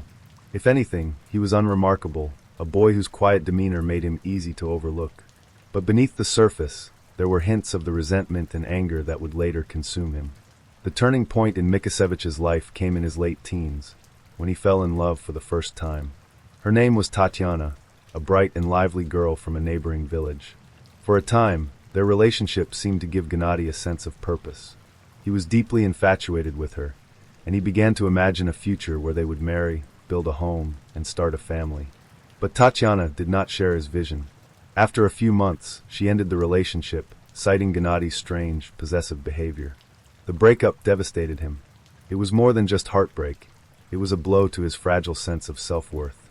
He had poured all his hopes and dreams into Tatiana, and her rejection felt like a confirmation of his deepest fears, that he was unlovable, unwanted, a failure. In the aftermath of the breakup, Gennady became increasingly bitter. He withdrew further into himself, his resentment toward women festering like an open wound. He began to view them as deceitful, manipulative, and cruel, creatures who wielded their beauty and charm as weapons to hurt and humiliate men like him. This twisted worldview took root in his mind, growing stronger with each passing year. In 1971, at the age of 24, Mikasevich moved to Vitebsk, a bustling industrial city in Belarus. The move was meant to be a fresh start, an opportunity to leave behind the pain of his past and build a new life.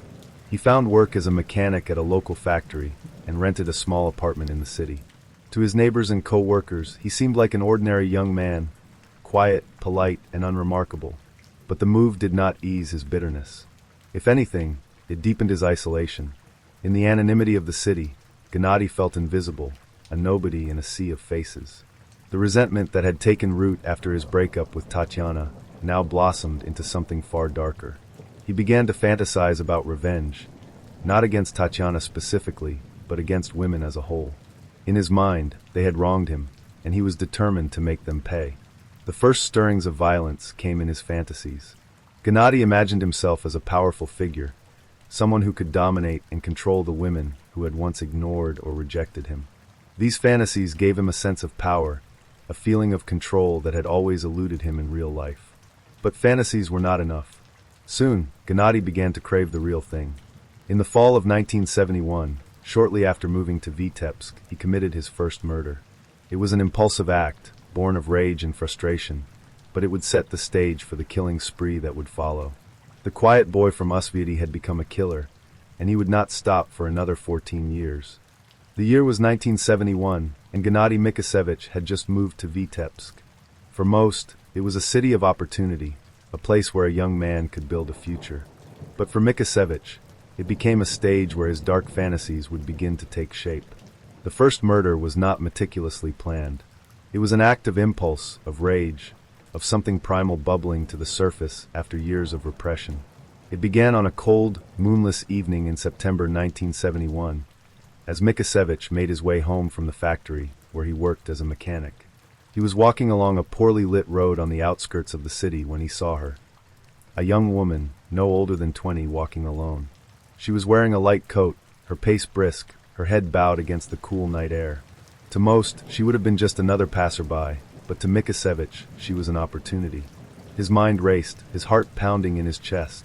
He didn't know her name, didn't know where she was going, but none of that mattered. What mattered was the overwhelming urge to act, to seize control, to take what he believed life had denied him. He quickened his pace, catching up to her as she turned onto a quieter, darker path. He approached her from behind, his voice calm, almost friendly. "Excuse me," he called out. She hesitated, turning slightly, her face wary. He asked her for directions, feigning confusion, and she stopped to respond, her guard still up but her body language softening. As she pointed down the road, explaining the route, Mikasevich closed the distance between them. It happened in a blur. His hands shot out, grabbing her by the throat. She gasped, her eyes wide with shock, but he was stronger, and the element of surprise was on his side. He dragged her off the path and into the nearby woods, her muffled cries swallowed by the night. Once out of sight, he tightened his grip, strangling her until her body went limp. For a moment, he just stood there, breathing heavily, staring down at her lifeless form. His hands trembled, not with fear or regret, but with a strange, twisted exhilaration. He had done it. He had taken a life, and the rush of power was intoxicating. Afterward, he rifled through her belongings, taking a few small items, a necklace, a wallet, and a scarf. These were not trophies in the traditional sense, but rather tokens of his dominance, reminders of the moment he had seized control. He dragged her body deeper into the woods, covering it with leaves and branches, then walked away, his pulse still racing. The next day, the city awoke to the news of a missing woman. Her body was discovered a week later by a local farmer, her clothes torn, her face bruised. The police launched an investigation, but there were no witnesses, no evidence, no clear suspect. It was a tragedy, they said, a random act of violence. But for Mikasevich, it was the beginning. After the first murder, something inside Mikasevich changed. The act of killing had given him a sense of power, of control, that he had never felt before. It was like a drug, and he craved more. Yet, he was careful. He knew that to continue, he would need to be smarter, more calculated. In the months following his first kill, he began to observe potential victims, studying their routines, their vulnerabilities. He learned to blend into the background, to appear harmless, even helpful. His unremarkable appearance worked to his advantage. No one ever suspected the quiet, polite mechanic of harboring such dark desires. The second murder came 6 months later, in the spring of 1972. This time, he chose his victim more deliberately. A young woman he had seen walking home from work several times. She lived alone, her routine predictable, her path home passing through a wooded area near the edge of the city. One evening, as she made her way down the familiar path, Mikasevich was waiting. He stepped out from behind a tree, his demeanor calm and reassuring. "Excuse me," he said, pretending to be lost. She hesitated, but eventually stopped to help. That hesitation was all he needed. He grabbed her, his hands closing around her throat. She fought back, scratching at his arms, but he overpowered her, dragging her into the woods. This time, he took his time, savoring the act. When it was over, he arranged her body carefully, almost ritualistically, before leaving the scene. Her body was discovered the next morning, and the city was once again gripped by fear. 2 women, both young, both strangled, both found in secluded areas. The police were baffled. Serial killers were virtually unheard of in the Soviet Union, where crime was often portrayed as a symptom of capitalist societies, not the socialist utopia of the USSR. The idea that one man could be responsible for both murders was dismissed as improbable. Over the next few years, Mikasevich continued to kill, refining his methods with each victim. He became more careful, choosing isolated locations and striking quickly to avoid detection. His victims were usually young women, often walking alone in the early morning or late evening. He would approach them with a friendly demeanor, lulling them into a false sense of security before attacking. His killings were not about money or material gain. They were about control. He rarely stole from his victims, and when he did, it was only small, insignificant items, a piece of jewelry, a scarf, a handbag. These items were not trophies in the traditional sense, but rather tokens of his power, reminders of the lives he had taken. As the years went on, the string of murders began to attract attention. Women were found strangled in forests, fields, and abandoned buildings, their bodies often discovered days or weeks after their deaths. The police were under immense pressure to solve the cases, but they were hampered by a lack of resources, outdated forensic techniques, and the sheer randomness of Mikasevich's attacks. Complicating matters further were the wrongful convictions. In their desperation to close cases, the police often arrested and convicted innocent men, many of whom were coerced into confessions. These miscarriages of justice not only ruined lives, but also allowed Mikasevich to continue his killing spree unchecked. He later admitted that he took pleasure in reading about the arrests in the newspaper, knowing that the police were chasing the wrong people. Throughout his killing spree, Mikasevich maintained the appearance of a normal life. He got married in the late 1970s, had children, and worked steadily at the factory. To his neighbors and co-workers, he was quiet, polite, and unremarkable, a devoted husband and father who kept to himself. But behind closed doors, he was a man consumed by darkness. His marriage was strained, his relationship with his wife cold and distant. He often spent long hours away from home, wandering the streets of Vitebsk in search of his next victim. His wife never suspected a thing, believing his absences were due to work or personal errands. By the early 1980s, the number of victims had grown to more than 20, and the murders showed no signs of stopping. Each new killing sent waves of fear through the community, but Mikasevich remained confident. He had outsmarted the police for over a decade, and he believed he was untouchable. But every killer makes mistakes, and Mikasevich was no exception. The arrogance that had kept him ahead of the police would eventually lead to his downfall. By the early 1980s, the city of Vitebsk and its surrounding towns were gripped by a palpable, almost suffocating fear. Women lived in constant dread, avoiding poorly lit streets, walking in groups whenever possible, and rushing home before dark. The countryside, once a peaceful backdrop to daily life, had become a hunting ground for a predator whose methods were as calculated as they were brutal. As the years passed, the body count climbed, and the police seemed no closer to catching the killer. Gennady Mikasevich, the man behind the terror, thrived in the shadows, his confidence growing with every murder. By now, Mikasevich had perfected his methods. Each murder followed a similar pattern, but with every crime, he refined his techniques, learning from the mistakes of earlier killings. He had become a chameleon, blending into his environment so effortlessly that no one suspected the quiet, soft-spoken factory worker living an unassuming life. Mikasevich had developed a sixth sense for spotting vulnerability. His victims were always women walking alone, often in rural or isolated areas.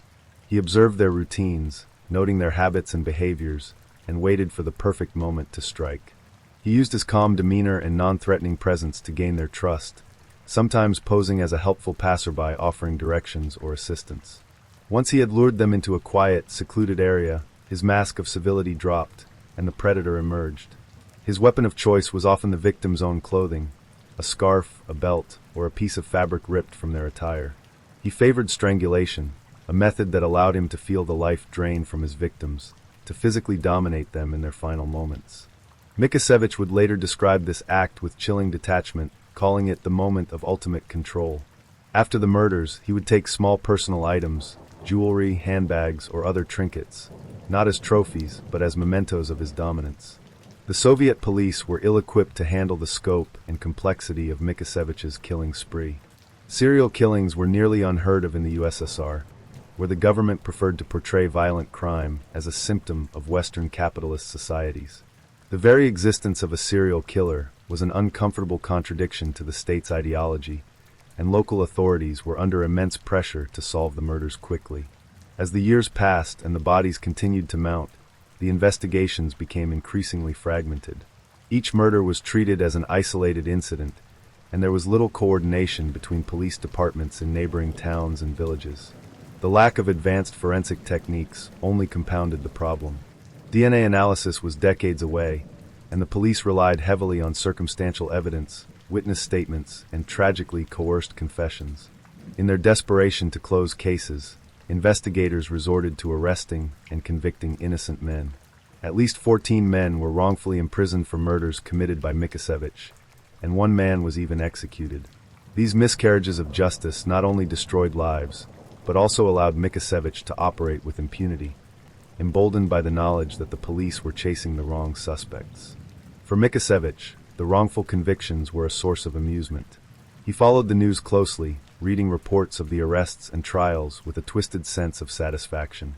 In his mind, the incompetence of the authorities only reinforced his belief that he was smarter than everyone else, untouchable and invincible. By the mid-1980s, Mikasevich's arrogance had reached its peak. He had been killing for over a decade, and the police were no closer to identifying him. Confident in his ability to outsmart them, he decided to taunt the authorities in a way that only he could. In 1984, he wrote an anonymous letter to a local newspaper, criticizing the police for their failure to catch the killer. The letter was filled with scathing remarks about their incompetence and hinted at details only the murderer could know. It was a calculated risk, one that could have exposed him, but Mikasevich couldn't resist the opportunity to flaunt his superiority. The letter caused a stir among the public and the police, but investigators dismissed it as a hoax. They failed to recognize the significance of the details it contained, missing an opportunity to narrow their search. For Mikasevich, the letter was a game, a way to assert his dominance over the very people tasked with stopping him. By 1985, the number of victims had grown to at least 36, though some investigators suspected the true count was higher. The murders were no longer confined to Vitebsk. Bodies were found in neighboring towns and villages, suggesting that the killer was expanding his hunting ground. The pressure on law enforcement was immense, and the Soviet government demanded results. A special task force was assembled to re-examine the cases and identify connections between the murders. For the first time, investigators began to see the patterns that pointed to a single perpetrator. They noted the similarities in the victims' profiles, the methods of killing, and the locations where the bodies were found. Slowly but surely, the net began to close around Mikasevich. The breakthrough came when investigators discovered a piece of fabric at one of the crime scenes that matched material found in Mikasevich's car. This seemingly insignificant detail, combined with witness accounts and forensic analysis, finally gave the police a solid lead. After years of chasing shadows, they had a suspect. It was a bitterly cold morning in December 1985 when the police arrived at Gennady Mikasevich's modest home on the outskirts of Vitebsk. The operation was planned with meticulous care. They knew the man they were dealing with was dangerous, and they didn't want to give him a chance to escape. Officers surrounded the house, their breath visible in the frosty air, as the lead investigator knocked firmly on the door. When Mikasevich answered, he appeared calm, almost indifferent. He was dressed in a simple work shirt, his hair slightly disheveled and his expression blank. He didn't resist as the officers informed him of the charges and placed him in handcuffs. His wife stood in the doorway, her face a mask of shock and confusion, as her husband was led away. At the police station, Mikasevich sat in the interrogation room with the same eerie composure. The lead detective, a grizzled veteran of the force, laid out the evidence against him. The fabric, the witness statements, the patterns in the murders. For a moment, there was silence. Then, Mikasevich leaned back in his chair and smiled faintly. "You finally caught me," he said, his voice calm and measured. "Took you long enough." The detectives exchanged uneasy glances. They had expected resistance, denial, maybe even anger. What they hadn't expected was the ease with which Mikasevich admitted to the murders. Over the next several hours, he recounted his crimes in chilling detail, his tone as casual as if he were discussing the weather. "It wasn't hard," he said at one point. "Women are too trusting. They always think someone will help them. But there's no one to help them, not when they're alone with me." As he spoke, the enormity of his crimes became clear. He described how he chose his victims, how he lured them into secluded areas, how he felt in the moments before and after the kill. His lack of remorse was staggering. He showed no empathy for his victims, no regret for the lives he had destroyed. To him, they were objects, tools for his gratification and outlets for his rage. At one point, the lead detective asked him why he kept killing, why he didn't stop after the first murder. Mikasevich's answer was chilling in its simplicity. "Because it made me feel alive. Because I enjoyed it." The confessions continued for days, each new detail adding to the already overwhelming evidence against him. By the time the interrogations were complete, Mikasevich had admitted to at least 36 murders, though investigators suspected the true number could be higher. News of Mikasevich's arrest sent shockwaves through Vitebsk and the entire Soviet Union. For over a decade, the people of the region had lived in fear of a phantom, a shadowy figure who struck without warning and disappeared without a trace. Now they knew his name, and the face behind the terror was not that of a monster but of an ordinary man, a husband, a father, a factory worker. The arrest also exposed the failures of the police investigation, including the wrongful convictions that had ruined the lives of innocent men. Public outrage was immense, and the authorities were forced to confront the systemic issues that had allowed Mikasevich to evade capture for so long. But for the families of his victims, the knowledge that the killer had been caught was little comfort. Their loved ones were gone, their lives shattered, and no amount of justice could bring them back. The interrogation of Gennady Mikasevich was a harrowing experience, even for the most seasoned detectives. Over the course of several days, he calmly recounted the details of his crimes with unnerving detachment. Sitting in the cold, windowless room, his hands cuffed to the table, Mikasevich seemed almost at ease. Detectives later described the experience of questioning him as surreal, as though they were speaking to two different people. One an ordinary, soft-spoken man, the other a calculating predator who took pleasure in recounting his acts of violence. On the first day of questioning, the lead investigator, Major Ivanov, presented the evidence that had led to Mikasevich's arrest. The fabric found at one of the crime scenes, the witness accounts, and the patterns linking the murders were laid out systematically. As Ivanov spoke, Mikasevich listened intently, nodding occasionally as though he were being praised for his work. Then, without prompting, he leaned forward and said, "You're right about most of it, but there's more you don't know." The room fell silent. The detectives exchanged uneasy glances, unsure if he was bluffing or about to reveal something far worse than they had anticipated. And then, without hesitation, Mikasevich began to talk. He described his first murder in 1971, how it had been an impulsive act born of frustration and rage. But as he spoke, it became clear that the murder had not been as random as it initially seemed. Mikasevich admitted that he had been watching his victim for several days, observing her routine, waiting for the right moment to strike. He confessed that the act of killing had given him a sense of power and control that he had never experienced before. "It was like a fire inside me," he said. "I couldn't put it out." From there, he moved on to his subsequent murders, recounting each one in chilling detail. He described how he selected his victims, what he said to gain their trust, and how he lured them to secluded areas. His tone was calm, almost clinical, as though he were explaining a mundane task. He showed no remorse, no hesitation, and when asked if he felt any guilt, he simply shrugged. "They were just women," he said at one point, his voice devoid of emotion. "No one cared about them. Not really." What shocked the detectives most was the level of planning and precision that went into Mikasevich's crimes. While his first few murders had been impulsive, he quickly learned from his mistakes and developed a system that allowed him to evade capture for over a decade. Mikasevich admitted that he specifically targeted women who appeared vulnerable, those walking alone, often in rural or poorly lit areas. He would watch them for days, noting their routines and looking for patterns. He preferred women who seemed isolated, either socially or geographically, as they were less likely to be missed right away. He relied on his unassuming appearance and calm demeanor to disarm his victims. "People trust a man who looks like he's lost or needs help," he said.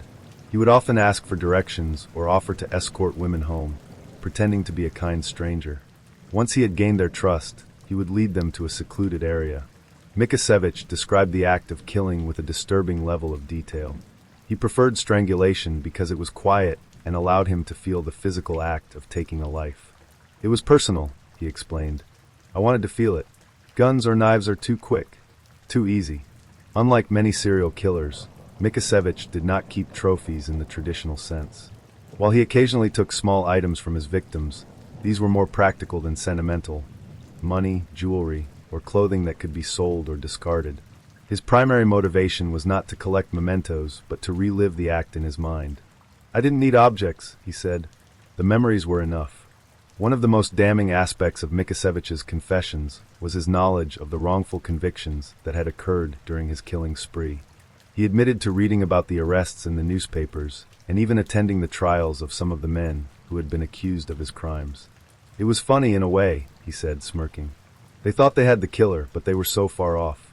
It was like watching children play detective." The detectives were horrified. At least 14 men had been wrongfully imprisoned for murders committed by Mikasevich, and one man had been executed. The realization that lives had been destroyed because of his actions, and the police's desperation to close cases, added another layer of tragedy to an already horrific story. When pressed about why he killed, Mikasevich's answers were as chilling as they were revealing. He spoke of his hatred for women, a resentment that had festered ever since his breakup with Tatiana in his late teens. In his mind, women were deceitful, manipulative, and untrustworthy, a belief that he had used to justify his actions. "They deserved it," he said at one point. "Every one of them. They thought they could walk around, free and careless, as if they were untouchable. I showed them they weren't. But there was more to it than hatred." Mikasevich admitted that the act of killing gave him a sense of power and control that he craved. In a life where he often felt invisible and insignificant, the murders allowed him to assert his dominance. "I felt alive when I killed," he said. "It was the only time I felt like I mattered." The trial of Gennady Mikasevich began in early 1986 and quickly became one of the most infamous in Soviet history. The courtroom was packed with journalists, grieving families, and curious onlookers, all eager to see the man who had terrorized their community for over a decade. Mikasevich walked into the courtroom in handcuffs, his expression calm and unbothered. He showed no fear, no remorse, and no acknowledgement of the devastation he had caused.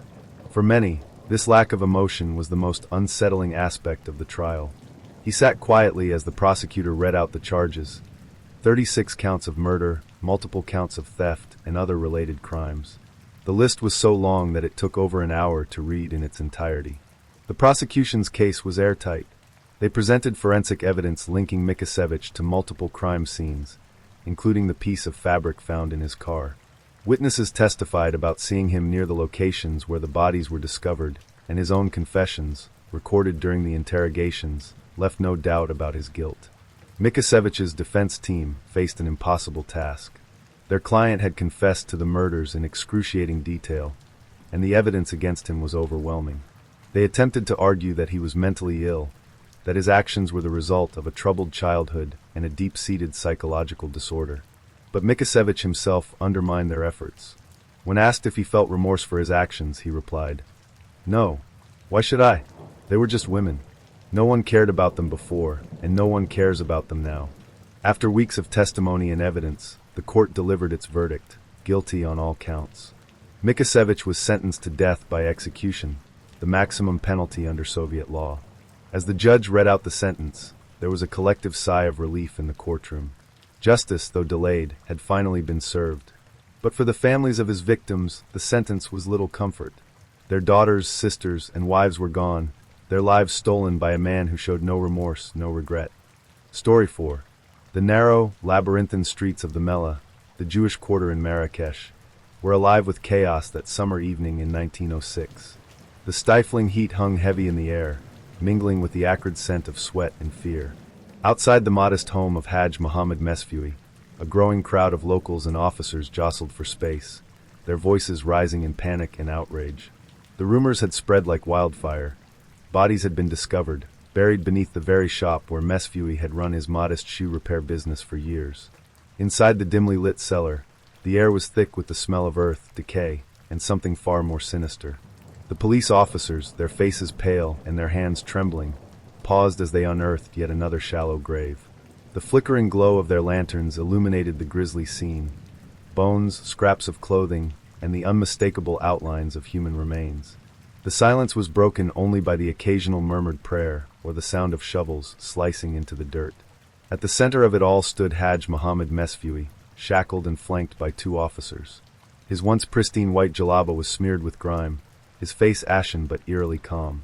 The man who had been known as a quiet, pious shoemaker now stood accused of atrocities that defied comprehension.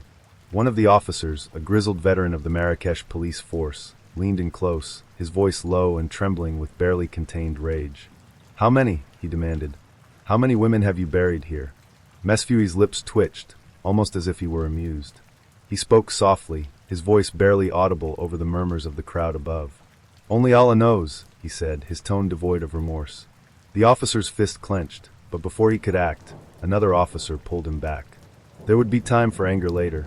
For now, they had a job to do: to uncover the full extent of the horrors that lay beneath this unassuming shop, and to bring the man responsible to the justice he so richly deserved. As Mesfui was led away, the crowd outside erupted in fury. Women wailed, men shouted curses, and children clung to their mothers, their wide eyes reflecting the fear that now gripped the community. The shoemaker's crimes had shattered the fragile peace of the Mela, and the people demanded answers. The life of Haj Mohammed Mesfui, before his descent into infamy, was unremarkable in nearly every sense. Born sometime in the mid-19th century in Marrakesh, one of Morocco's most vibrant cities, Mesfui was the son of a shoemaker. He grew up in the Mela, the Jewish quarter of Marrakesh, a bustling yet insular neighborhood that was home to a mix of Jewish and Muslim families. The Mela was a microcosm of the city's diversity, its narrow streets lined with stalls selling everything from spices to textiles, its air filled with the sounds of merchants haggling and children playing. For Mesfui, the Mela was both home and prison. His father, a devout and hard-working man, ran a modest shoe repair shop, where Muhammad spent much of his childhood. From a young age, he was taught the family trade: how to cut, stitch, and mend shoes with precision and efficiency. The elder Mesfui believed that a man's reputation was his most valuable currency, and he instilled in his son the importance of hard work and piety. By all accounts, Muhammad was an unremarkable boy. He was quiet, obedient, and diligent, traits that earned him the respect of his father but little attention from anyone else. He was not particularly sociable, preferring the solitude of the workshop to the company of other children. While his peers ran through the streets playing games, Muhammad could often be found hunched over a pair of worn sandals, his small hands working methodically to restore them to their former glory. As he entered adulthood, Muhammad took over the family business following his father's death. The transition was seamless. Muhammad had been effectively running the shop for years by then. The small, unassuming storefront became his domain, a place where he could lose himself in the rhythmic monotony of his work. His reputation as a skilled and honest shoemaker grew, and he became a trusted figure in the community. But while the people of the Mellah saw him as a harmless, pious craftsman, Muhammad harbored a deep and growing resentment. Beneath his quiet exterior lay a man who felt overlooked and undervalued, a man whose sense of inadequacy festered like a wound. He envied the merchants who seemed to prosper effortlessly, the men who commanded respect with their wealth and charisma.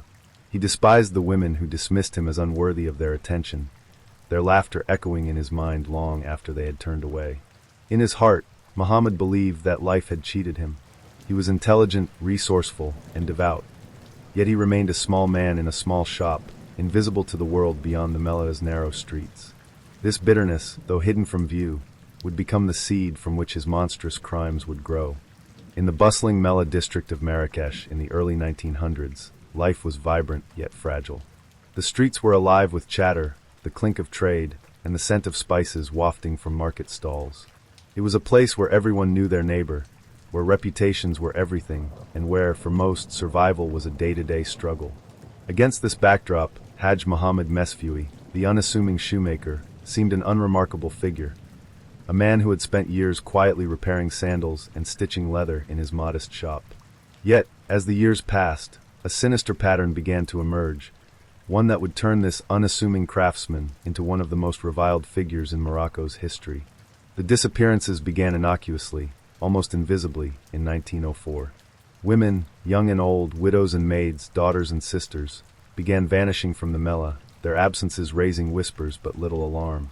In a world where people often moved without notice, seeking work or opportunities elsewhere, such disappearances were not uncommon. But soon, those whispers grew louder, and the unease in the Mellah spread like an infection. The first known victim of Mesfui's murderous spree was Amina, a young widow who had recently fallen on hard times.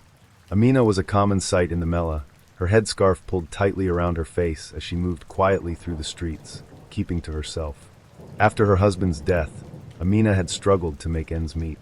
She took on small sewing jobs for wealthier families, but the income barely covered her rent, let alone her food. It was desperation that led her to Mesfui's shop one fateful afternoon.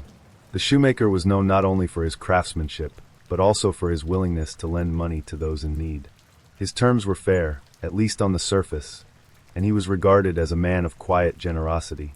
Amina entered the shop with trembling hands, her voice barely above a whisper as she explained her plight. She needed a small loan to pay her rent and buy provisions. She promised to repay him within the month. Mesfui listened intently, his expression calm and understanding. He agreed to lend her the money and even offered her a cup of tea, a gesture of kindness that put her momentarily at ease. She sat at the small table in the corner of his shop, sipping the sweet, minty brew as Mesfui prepared the loan papers. But as she drank, her vision blurred, her limbs grew heavy, and a deep sense of dread washed over her. The tea had been drugged. When Amina awoke, she was no longer seated at the table. She was lying on the cold, damp floor of the cellar beneath Mesfui's shop. Her hands and feet were bound, her head pounding from the effects of the drug. She tried to scream, but her voice was muffled by the gag tied around her mouth. In the dim light of the small oil lamp, she saw Mesfui standing over her, his face expressionless. What happened next was swift and brutal. Mesfui tightened his grip on a length of cord, a strip of leather used in his trade, and looped it around her neck. Amina thrashed and struggled, her muffled cries echoing in the confined space, but Mesfui was calm, methodical. He pulled the cord tighter and tighter until her body went limp. The shoemaker stood over her for a moment, his breathing heavy, before dragging her lifeless body to a corner of the cellar. There, he dug a shallow grave, wrapped her in a piece of cloth, and buried her beneath the dirt floor. In the days that followed, Amina's absence was noted but quickly dismissed. A widow with no close family, She was assumed to have left the Mela in search of work or a new life. Mesfui, meanwhile, returned to his shop as though nothing had happened, his demeanor as calm and unassuming as ever. Amina's murder marked the beginning of a deadly pattern. Over the next 2 years, Mesfui lured dozens of women into his shop, each one a victim of his calculated cruelty. His methods were disturbingly consistent, a testament to his cold, methodical nature. Mesfui preyed on the vulnerable, women who were poor, isolated, and struggling to survive. He would offer them loans, knowing they had few other options. His calm demeanor and reputation as a generous man made him seem trustworthy, even kind. Once inside his shop, Mesfui would offer his victims tea or water, laced with a potent sedative. The drug would render them unconscious, leaving them defenseless against his attacks. When his victims awoke in the cellar, bound and terrified, Mesfui wasted no time. He would strangle them with a leather cord or a strip of fabric, his movements deliberate and unhurried. For him, the act of killing was not driven by rage or passion, but by a chilling sense of control. After each murder, Mesfui would bury the bodies in shallow graves beneath the cellar floor. He took great care to ensure that the graves would not be discovered, carefully packing the dirt and covering it with scraps of leather and tools. Zara and Fatima. Among Mesfui's many victims were Zara, a maid who worked for a wealthy merchant, and Fatima, a teenage girl known for running errands around the Mela. Zara was a quiet, hard-working woman who had been saving money to send to her family in a nearby village. One afternoon, she visited Mesfui's shop to have her sandals repaired. As she waited, the shoemaker struck up a conversation, asking about her work and her family. Zara mentioned her financial struggles, and Mesfui, ever the opportunist, offered her a loan. She hesitated but ultimately accepted, grateful for his kindness. Later that evening, Zara returned to the shop to finalize the loan. Mesfui greeted her warmly and invited her to sit while he prepared the paperwork. He offered her tea as he always did and watched silently as she drank. Moments later, Zara collapsed, the drug taking effect. She awoke in the cellar, bound and terrified, her cries muffled by the gag in her mouth. Like Amina before her, Zara met her end at the hands of the shoemaker, her body buried in the ever-growing graveyard beneath the shop. Fatima, on the other hand, was lured to the shop under a different pretense. The teenager often ran errands for the residents of the Mela, delivering goods and messages in exchange for small tips. Mesfui, knowing her routine, asked her to deliver a package to his shop. When she arrived, he invited her inside, claiming he needed help carrying something to the cellar. Trusting the familiar figure, Fatima followed him down the narrow stairs, unaware of the danger that awaited her. In the dimly lit cellar, Mesfui struck. Fatima, younger and stronger than many of his other victims, fought back fiercely, her screams echoing through the confined space. But the shoemaker was prepared. He overpowered her, using the element of surprise to his advantage.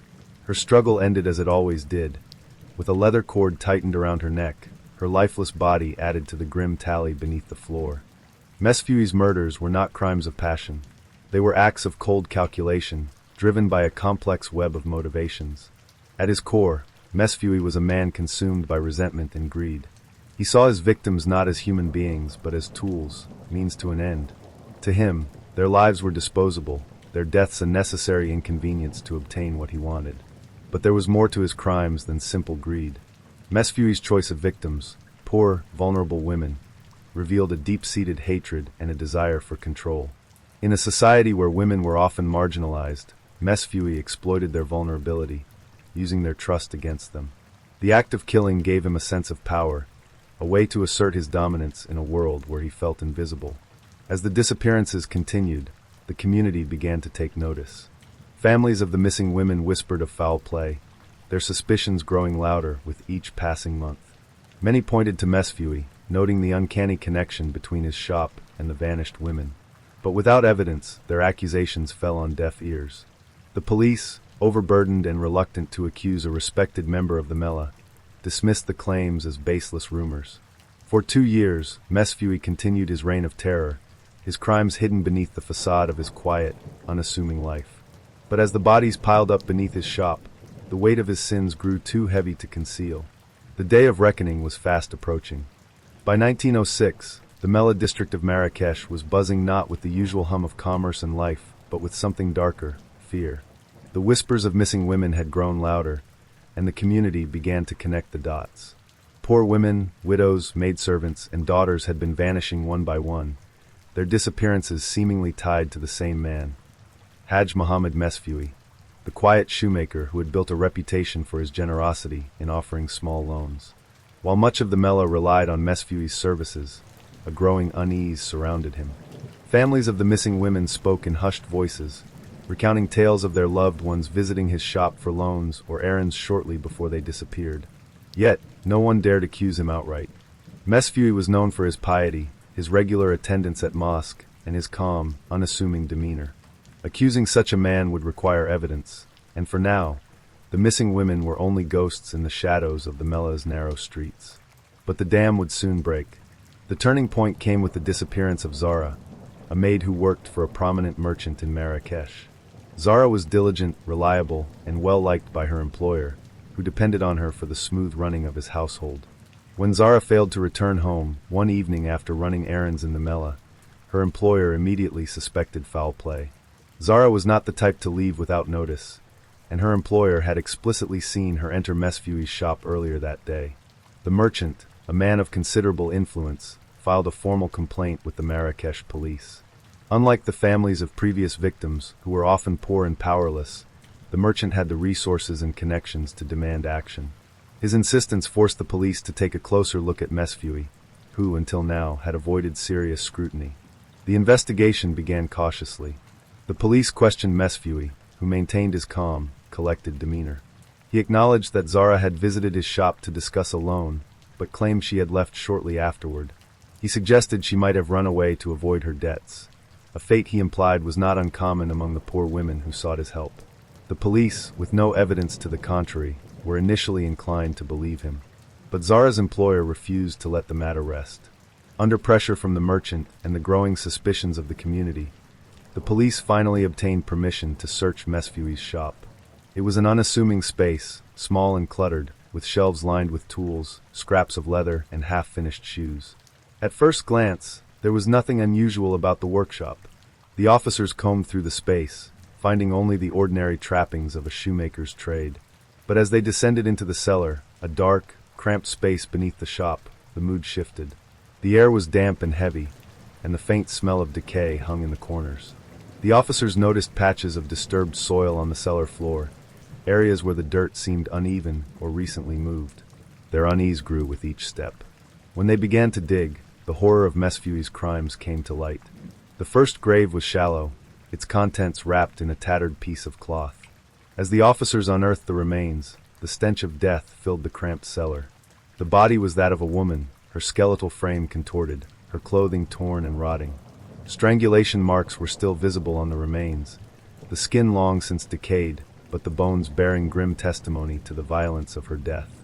The officers stopped momentarily, shocked into silence. This was no accident, no unfortunate death buried out of convenience. This was murder. As the digging continued, more graves were uncovered, each one containing the remains of another woman. Some were wrapped in cloth, others buried directly in the dirt. The cellar floor had become a makeshift graveyard, the final resting place for at least 20 women. Each one had been lured to her death by the man who now stood above them, shackled and eerily calm. When the officers emerged from the cellar, their faces pale and their hands trembling, the Mellah was already stirring with rumors. A crowd had gathered outside the shop, their voices rising in anger and disbelief. Women clutched their children close, men shouted curses, and the air crackled with the tension of a community on the brink of chaos. Mesfui, now under arrest, was led out of the shop in handcuffs. His white jalaba was streaked with dirt, his face expressionless. He offered no resistance, no explanation, and no sign of remorse. As the crowd erupted in fury, he merely glanced around, his eyes scanning the faces of the people who had once trusted him. When one of the officers, his voice trembling with rage, demanded to know how many women he had killed, Mesfui replied with chilling simplicity, "Only Allah knows." The discovery in Mesfui's cellar sent shockwaves through Marrakesh. As the bodies were exhumed and identified, the scope of his crimes became horrifyingly clear. Over the course of 2 years, Mesfui had murdered at least 20 women, though some investigators suspected the true number could be higher. Each victim was poor, vulnerable, and often without close family, an easy target for a man who preyed on desperation. As the investigation unfolded, the police pieced together the chilling details of how Mesfui had carried out his crimes. His method was disturbingly calculated. Mesfui's reputation as a generous lender was key to his success. Women in financial distress would come to him for small loans, believing they had found a rare ally in their struggle to survive. He offered them tea or water during their visits, a gesture of kindness that masked his true intentions. The tea Mesfui offered was laced with a potent sedative, which rendered his victims unconscious or too weak to resist. Once they were incapacitated, he would carry or drag them to the cellar beneath his shop. Mesfui's preferred method of murder was strangulation, using a leather cord or a strip of fabric. The act was quick, efficient, and silent, ensuring that no one in the bustling Mela would hear the struggle. Disposal. After killing his victims, Mesfui would bury their bodies in shallow graves in the cellar. He took care to pack the dirt tightly and cover the graves with tools and scraps of leather, hiding the evidence of his crimes. As the bodies were identified, the stories of Mesfui's victims began to emerge. They were women like Amina, the widow who had borrowed money to pay her rent, Zara, the maid whose disappearance had sparked the investigation, and Fatima, the teenage girl who had simply been running an errand. Each one was a life cut short, a story left unfinished by Mesfui's greed and cruelty. For the families of the victims, the discovery brought a mixture of grief and relief. They finally had answers, but those answers were almost too horrific to bear. The women they had loved and mourned had been betrayed by a man they had trusted, murdered in cold blood, and buried like refuse beneath his shop. The evidence against Mesfui was overwhelming. The bodies in the cellar, the testimonies of witnesses who had seen the victims entering his shop, and his own calm confession all pointed to his guilt. When questioned by the police, Mesfui admitted to the murders with chilling detachment. "They came to me for help," he said during one interrogation, "but they could not pay what they owed. What else was I to do?" His words revealed not only his lack of remorse, but also the depth of his greed. For Mesfui, the lives of these women were worth less than the money they owed him, a debt he repaid with their blood. The Mela was in turmoil. News of the murders spread quickly, and the community struggled to come to terms with the fact that one of their own, a man they had trusted and respected, was capable of such atrocities. Women wept openly in the streets, mourning the loss of their sisters, daughters, and friends. Men spoke in hushed tones, their voices tinged with anger and shame. How had they not seen the monster in their midst? The people demanded justice, and the authorities knew they had no choice but to deliver it. Mesfui would face trial for his crimes, and the town of Marrakesh would bear witness to the reckoning of the man who had betrayed their trust and desecrated their community. The arrest of Hajj Muhammad Mesfui sent shockwaves through the Mela and beyond. Marrakesh, a city steeped in tradition and routine, had been blindsided by revelations of unimaginable horror. The quiet shoemaker, who had once been a fixture of the community, a man who offered loans and repaired the shoes of the rich and poor alike, was now exposed as a cold-blooded killer. The discovery of the bodies, one after another, beneath his workshop, sparked outrage, disbelief, and a collective hunger for justice. But amidst the fury and grief, the question lingered: how could this have happened right under their noses? As the police prepared their case, the streets of Marrakesh were alive with speculation. The details of Mesfui's crimes, whispered in homes and marketplaces, grew darker with each retelling. Some claimed he had murdered dozens more than the bodies found, that his cellar was merely the tip of a vast, hidden iceberg. Others suggested there must have been accomplices. Surely one man alone could not have carried out such systematic and gruesome killings. But one thing was certain: the people of Marrakesh demanded accountability, and the trial of Hajj Muhammad Mesfui promised to be a spectacle unlike anything the city had ever seen. In the days following Mesfui's arrest, the Marrakesh police worked tirelessly to gather evidence. The cellar beneath his shop became the epicenter of the investigation, with officers and laborers painstakingly excavating the makeshift graves. Each body unearthed told its own story, of trust betrayed, of lives cut short, of the brutal efficiency with which Mesfui had carried out his crimes. The victims were predominantly poor women, many of them widows or maids with little social standing. Several were identified by scraps of clothing or personal items buried with them, a bracelet here, a headscarf there. Though decomposition had taken its toll, forensic examination, rudimentary by modern standards but effective for the time, revealed chilling consistencies. Many of the women bore the same marks of strangulation, their necks crushed by the leather cords Mesfui had used. Others showed signs of struggle, their broken fingernails and bruised bones evidence of desperate, futile resistance. Investigators also uncovered a ledger hidden within Mesfui's home, a grim accounting of his crimes. The notebook, filled with neat, precise handwriting, listed the names of women who had borrowed money from him, alongside their loan amounts and dates. Disturbingly, many of the names were crossed out. For the police, this ledger was damning proof that Mesfui's murders were premeditated, each one meticulously planned and executed. The question of motive. As the investigation progressed, the question of why loomed large. What could drive a seemingly devout, quiet man to commit such atrocities? When interrogated, Mesfui offered little insight. He spoke freely about the logistics of his crimes, how he had lured his victims, drugged them, and disposed of their bodies, but he was maddeningly evasive when asked about his motivations.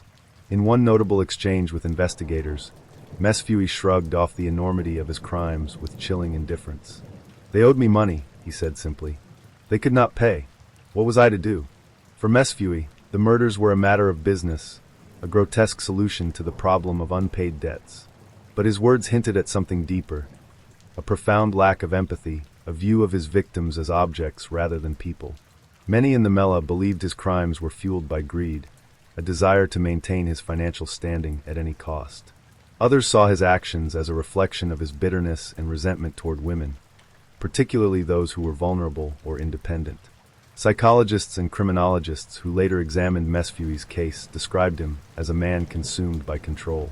His victims were not merely killed, they were dominated, their fates entirely in his hands. For a man who had spent much of his life feeling overlooked and powerless, this control may have been intoxicating. By late 1906, the evidence against Mesfui was overwhelming, and the authorities moved swiftly to bring him to trial. The proceedings were held in the central courthouse of Marrakesh, a grand but austere building whose stone walls echoed with the weight of centuries of justice. The trial drew massive crowds, with people traveling from neighboring towns and villages to witness the downfall of the man who had terrorized their community. The courtroom was packed on the first day, the air thick with anticipation. Families of the victims filled the benches, their faces etched with grief and anger. Journalists, scribes, and foreign observers jostled for space, eager to document every detail of the trial that had captured the nation's attention. Outside, a restless crowd gathered, their voices rising in chants of condemnation. The name Hajj Muhammad Mesfui had become synonymous with evil, and the people of Marrakesh demanded retribution. The prosecution's case was devastating in its clarity and detail. Over the course of several days, they presented a mountain of evidence. The bodies found in Mesfui's cellar, the ledger documenting his victims, the testimonies of witnesses who had seen the missing women enter his shop. Each piece of evidence painted a picture of a man who had manipulated and murdered with chilling precision. One of the most powerful moments in the trial came when the prosecution brought forth Fatima's father, a frail, elderly man who had searched tirelessly for his missing daughter. His voice trembled as he recounted the last time he saw her, running an errand that took her past Mesfui's shop. When he spoke of the moment he identified her remains, the courtroom fell silent, the weight of his grief palpable. "I trusted him," the old man said, his voice cracking. "We all did. He was one of us. And now my daughter is gone." The prosecution also highlighted the systematic nature of Mesfui's crimes. They described how he had used his position as a lender to target vulnerable women, offering them loans with terms they could never hope to meet. When the debts went unpaid, he used their desperation against them, luring them into his shop with promises of leniency before ending their lives. Mesfui's defense team faced an impossible task. The evidence against their client was overwhelming, and his own confessions left little room for doubt. Nevertheless, they attempted to argue that Mesfui was mentally ill, that his actions were the result of a disturbed mind rather than malice. Hajj Muhammad Mesfui is not a sane man, his lawyer argued. He is a man tormented by demons, incapable of understanding the full weight of his actions. But this argument fell flat. Mesfui's calm, calculated demeanor betrayed no signs of madness. His crimes, far from being impulsive, were meticulously planned and executed. Even the judge, a stern and seasoned man, seemed unimpressed by the defense's claims. In one particularly damning moment, Mesfui himself undermined his defense. When asked if he felt remorse for his actions, he smirked and said, "They were just women. No one cared for them before, and no one cares for them now." The courtroom erupted in outrage, the families of the victims shouting curses as the judge banged his gavel for order. For many, Mesfui's words were confirmation of what they already believed. He was a man devoid of humanity, undeserving of mercy. After weeks of testimony, evidence, and emotional appeals, the trial came to a close. The jury deliberated for less than an hour before returning with their verdict: guilty on all counts. The judge, his voice firm and unwavering, sentenced Haj Mohammed Mesfui to death. The courtroom erupted in applause, the families of the victims weeping openly as justice was finally delivered. Outside, the crowd cheered as word of the verdict spread. For the people of Marrakesh, the sentence was not just a punishment for Mesfui, but a vindication of their pain and a reaffirmation of the community's commitment to justice. Mesfui's execution was carried out in the public square of Marrakesh, an event witnessed by thousands. The decision to make the execution public was deliberate, a message to the people that justice had been served and that such crimes would not be tolerated. As Mesfui was led to the scaffold, his face betrayed no emotion. He walked with the same calm, measured steps that had carried him through his trial, his gaze fixed ahead. The crowd jeered and shouted curses, their anger unabated despite the knowledge that his life would soon be over. In his final moments, Mesfui was asked if he had any last words. He looked out at the crowd, his lips curling into a faint, unsettling smile. "Only Allah knows," he said, repeating the words that had haunted the investigation from the beginning. Moments later, his sentence was carried out, and the people of Marrakesh watched as the man who had terrorized their community was finally brought to justice. The case of Haj Mohammed Mesfui remains one of the most infamous in Moroccan history, a chilling reminder of the darkness that can hide behind even the most unassuming facade. For the families of his victims, the closure brought by his trial and execution was bittersweet. Their loved ones were gone, their lives stolen by a man who had betrayed their trust. But their memories endured, kept alive by the stories passed down through generations. In the years that followed, the Mela slowly began to heal. The shop where Mesfui had carried out his crimes was abandoned, its walls bearing silent witness to the horrors that had unfolded within. The cellar was filled in, its grisly contents removed, but the shadow of Mesfui's actions lingered over the community. Story 5. The police officers stood frozen at the mouth of the dark, stone-walled cellar, the putrid smell of decay hitting them like a physical force. Their lanterns flickered in the damp air, casting long, quivering shadows across a scene that defied belief. It was May 1925, and the picturesque town of Bursava, nestled deep in the Romanian countryside, was about to learn the horrifying truth about one of its wealthiest and most mysterious residents, Vera Renksi. The cellar was filled with rows of metallic coffins, neatly arranged like a macabre collection curated by death itself.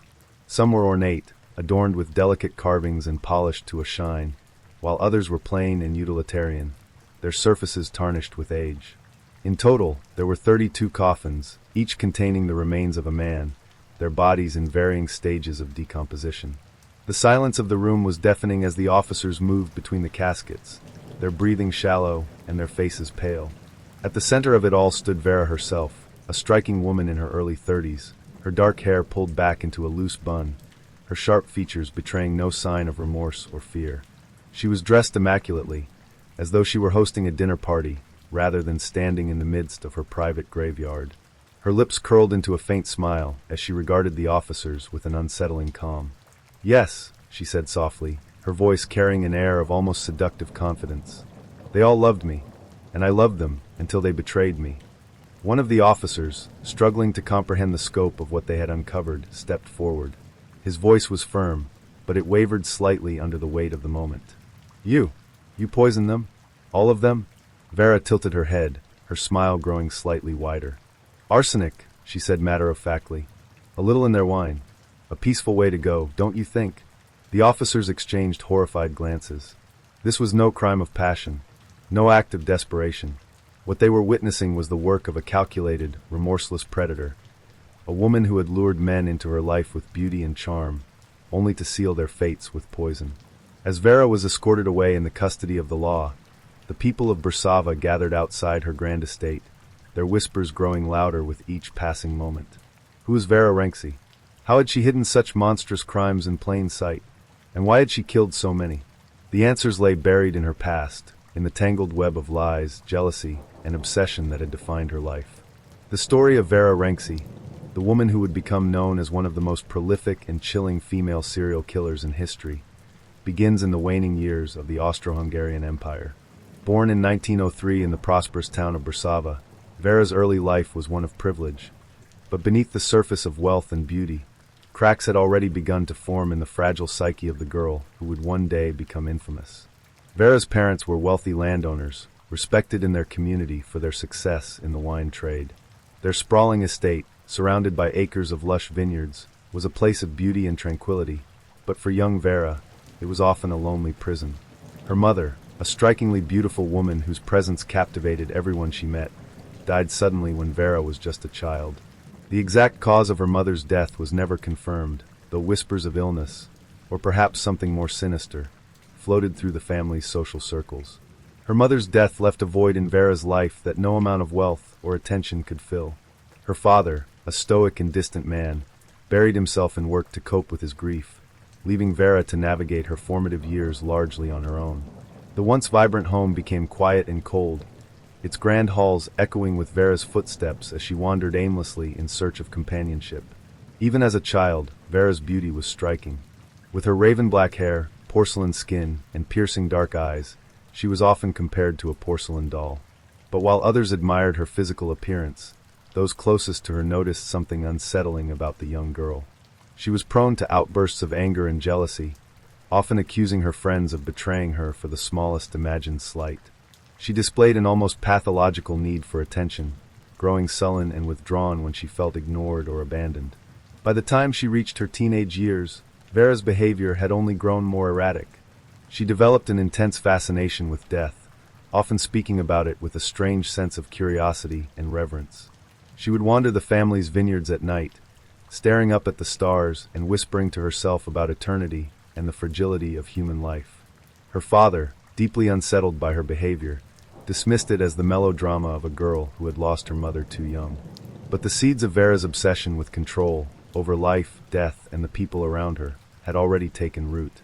Vera's beauty, coupled with her family's wealth, made her one of the most sought-after young women in Brasova. Suitors flocked to her, drawn not only by her physical charms but also by the aura of mystery that surrounded her. She was known for her sharp wit and magnetic personality, traits that made her irresistible to men. But beneath the surface of her flirtations and coquettish smiles, Vera harbored a deep-seated fear, the fear of being abandoned. Her relationships during her teenage years were marked by jealousy and possessiveness. She would demand constant attention from her suitors, insisting that they prove their devotion to her again and again. If a man so much as glanced at another woman, Vera would fly into a rage, accusing him of betraying her. These relationships inevitably ended in heartbreak, with her suitors leaving her behind, unable to handle her intensity. Each failed relationship deepened Vera's paranoia and need for control. In her mind, love was not a mutual bond but a battle, one she was determined never to lose again. If she could not hold on to a man in life, she would ensure that he could never leave her in death. At the age of 19, Vera married for the first time. Her husband, Karl Schick, was a wealthy Austrian businessman nearly 20 years her senior. Theirs was a whirlwind romance, with Karl utterly captivated by Vera's beauty and charm. He lavished her with gifts, promised her the world, and provided her with a life of luxury. For a time, Vera seemed content. She played the role of the devoted wife, hosting elegant dinners and accompanying Karl to social events where her beauty and poise made her the center of attention. But behind closed doors, the marriage was far from perfect. Vera's jealousy and paranoia quickly resurfaced, and she became increasingly controlling. Karl's frequent business trips, which had once seemed glamorous and exciting, now filled her with suspicion. She accused him of having affairs, her accusations growing more heated and irrational with each passing day. Karl, initially dismissive of her concerns, began to distance himself emotionally, retreating from the storm of her possessiveness. Vera's response to this perceived betrayal was swift and chilling. One evening, during a candlelit dinner in their grand dining room, she poured Karl a glass of his favorite wine. She watched him intently as he drank, her expression unreadable. Within hours, Karl began to feel ill. His condition deteriorated rapidly, and by morning he was dead. The official cause of death was listed as a sudden illness, likely food poisoning. No one suspected foul play. Vera played the grieving widow to perfection, her tears convincing even Carl's closest friends and family that she was devastated by his passing. But behind her veil of sorrow, Vera felt a grim satisfaction. Carl had betrayed her trust, and she had ensured that he would never leave her again. Carl's death marked the beginning of Vera's descent into darkness. Over the next several years, she entered into a series of relationships, each one ending in tragedy. Her lovers were drawn from all walks of life: wealthy businessmen, artists, soldiers, and local tradesmen. Some were older, captivated by her sophistication and poise, while others were young men who fell victim to her intoxicating charm. The pattern was always the same. Vera would seduce her victims, drawing them into her web with promises of love and devotion. She would shower them with affection, creating an illusion of perfect intimacy. But as the relationship progressed, her jealousy and paranoia would resurface. She would accuse her lovers of infidelity, questioning their every move and demanding absolute loyalty. When the relationship inevitably soured, or when Vera simply grew bored, she would serve her lover his final glass of wine, laced with arsenic. The poison worked quickly and quietly, leaving her victims dead within hours. Vera would then dispose of the bodies in her cellar, placing each one in a specially chosen coffin. The coffins, which ranged from simple wooden boxes to ornate, polished caskets, were a testament to her twisted sense of ownership. Each man was a trophy, a symbol of her control over life and death. By the time Vera reached her late 20s, her estate had become a fortress of secrecy. The grand house, surrounded by tall stone walls and dense gardens, was both a sanctuary and a prison. Few people were allowed inside, and those who did described an atmosphere of eerie stillness. Servants were forbidden from entering certain rooms, and strange noises could often be heard late at night. The cellar of the estate was the heart of Vera's dark world. It was here that she kept her collection of coffins, each one containing the remains of a man who had once loved her, or claimed to. The coffins were arranged in neat rows, their polished surfaces gleaming in the dim light of the oil lamps Vera used during her visits.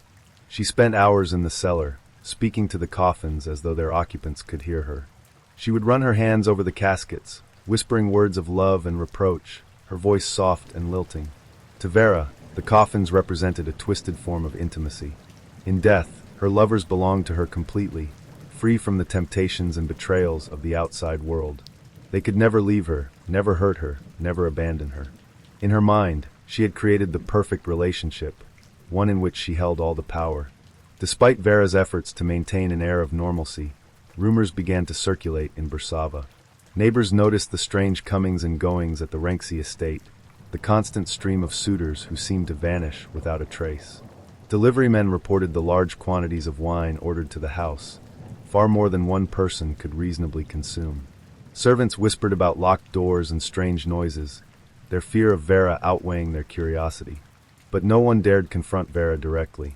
Her beauty and charm were disarming, and her wealth afforded her a level of protection that few were willing to challenge. For years, she operated in the shadows, her crimes hidden in plain sight. The whispers about Vera Renksi grew louder as the years passed, though her beauty and disarming charm allowed her to deflect suspicion time and time again. Those who lived in Bersava spoke in hushed voices about the string of men who had entered Vera's life, only to vanish without a trace. They were businessmen, soldiers, and tradesmen, men of all ages and backgrounds, but their stories always ended the same way, with their sudden disappearance. Vera herself offered no explanations, brushing off curious questions with a faint smile and a dismissive wave of her hand. To the outside world, Vera seemed cursed by misfortune, a woman whose lovers were doomed to leave her, one way or another. But to those who knew her closely, her calm demeanor in the face of so much loss was deeply unsettling. The truth, of course, was far darker than anyone could have imagined. Each of these missing men had met the same fate, buried in the cellar beneath Vera's estate, their coffins standing like grim sentinels to her jealousy and obsession. It was Joseph Stravinsky, a charming and successful banker, who would ultimately bring Vera's reign of terror to an end. Unlike many of Vera's previous lovers, Joseph was well-connected and influential. He had recently moved to Bersava from Bucharest, seeking a quieter life in the countryside, and quickly became enamored with Vera's beauty and sophistication. Their whirlwind romance was the talk of the town, with Joseph declaring that he had finally found the woman of his dreams. For Vera, Joseph was yet another conquest, another man to be drawn into her web. She lavished him with attention, showering him with affection and promises of eternal love. But as their relationship deepened, her possessive nature began to surface. Vera's jealousy grew uncontrollable, and she accused Joseph of being unfaithful, of hiding secrets from her. Joseph, who had no reason to be unfaithful, tried to reassure her, but his attempts only fueled her paranoia. One evening, after an argument about Joseph's business dealings, Vera decided that he, like all the others, had betrayed her. She prepared a lavish dinner, complete with a bottle of his favorite wine, and invited him to her estate for what she promised would be a romantic evening. Joseph, eager to mend the rift between them, accepted the invitation. As they dined, Vera poured Joseph a glass of wine, her hand steady and her expression serene. She watched him closely as he drank, waiting for the poison to take effect. Within hours, Joseph fell ill, his body racked with pain. By the next morning, he was dead. Unlike Vera's previous victims, Joseph's absence did not go unnoticed. He was a man of standing, with colleagues and friends who relied on him and cared about his whereabouts. When he failed to show up for a series of important meetings in Bucharest, his colleagues grew alarmed. They knew he had been spending time with Vera Renksi, and their suspicions quickly turned to her. A co-worker, Mihai Dragomir, traveled to Brasova to confront Vera. She greeted him at the gates of her estate, her expression polite but distant. Mihai demanded to know where Joseph was, insisting that he had last been seen with her. Vera, unfazed, claimed that Joseph had left her several days earlier, saying he needed to travel for business. Mihai, unconvinced, went to the local authorities to report Joseph's disappearance. The police in Brasova were initially hesitant to investigate Vera Renksi. She was, after all, a prominent figure in the community, a wealthy widow who had always seemed above reproach. But the growing number of rumors surrounding her estate, and the disappearance of a man as prominent as Joseph Stravinsky, left them with little choice. On a chilly morning in May 1925, a team of officers arrived at Vera's estate, armed with a warrant to search the property. Vera greeted them at the door, her expression calm and composed. She invited them inside, offering tea as though they were guests rather than investigators. The officers, wary of her charm, declined her hospitality and began their search. The initial sweep of the estate revealed little of interest. The grand halls and elegantly furnished rooms were immaculate, with no signs of foul play. But as the officers moved deeper into the house, they noticed a locked door at the far end of the basement. When they asked Vera for the key, she hesitated for the first time, her composure faltering ever so slightly. "What could you possibly want in there?" she asked, her voice calm but laced with tension. "It's just an old storage room. There's nothing of interest to you." The lead investigator, Inspector Emil Kostek, insisted that the door be opened. Vera, realizing she had no choice, handed over the key with a faint smile. "Suit yourself," she said. What the officers found behind the door defied comprehension. The cellar was a dimly lit, stone-walled chamber, its air thick with the smell of damp earth and decay. As they stepped inside, their lanterns illuminated rows upon rows of metallic coffins, neatly arranged as though part of some grotesque collection. The officers stopped in their tracks, their breaths catching in their throats. One by one, they opened the coffins, each revealing the remains of a man. Some were little more than skeletons, their bones yellowed with age, while others were in the early stages of decomposition. The bodies were dressed in fine clothing, their belongings carefully placed alongside them.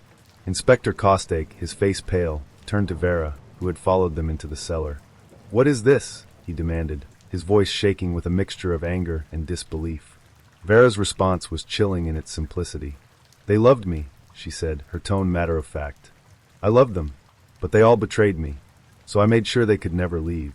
The search of the cellar uncovered 32 coffins, each containing the remains of one of Vera's lovers.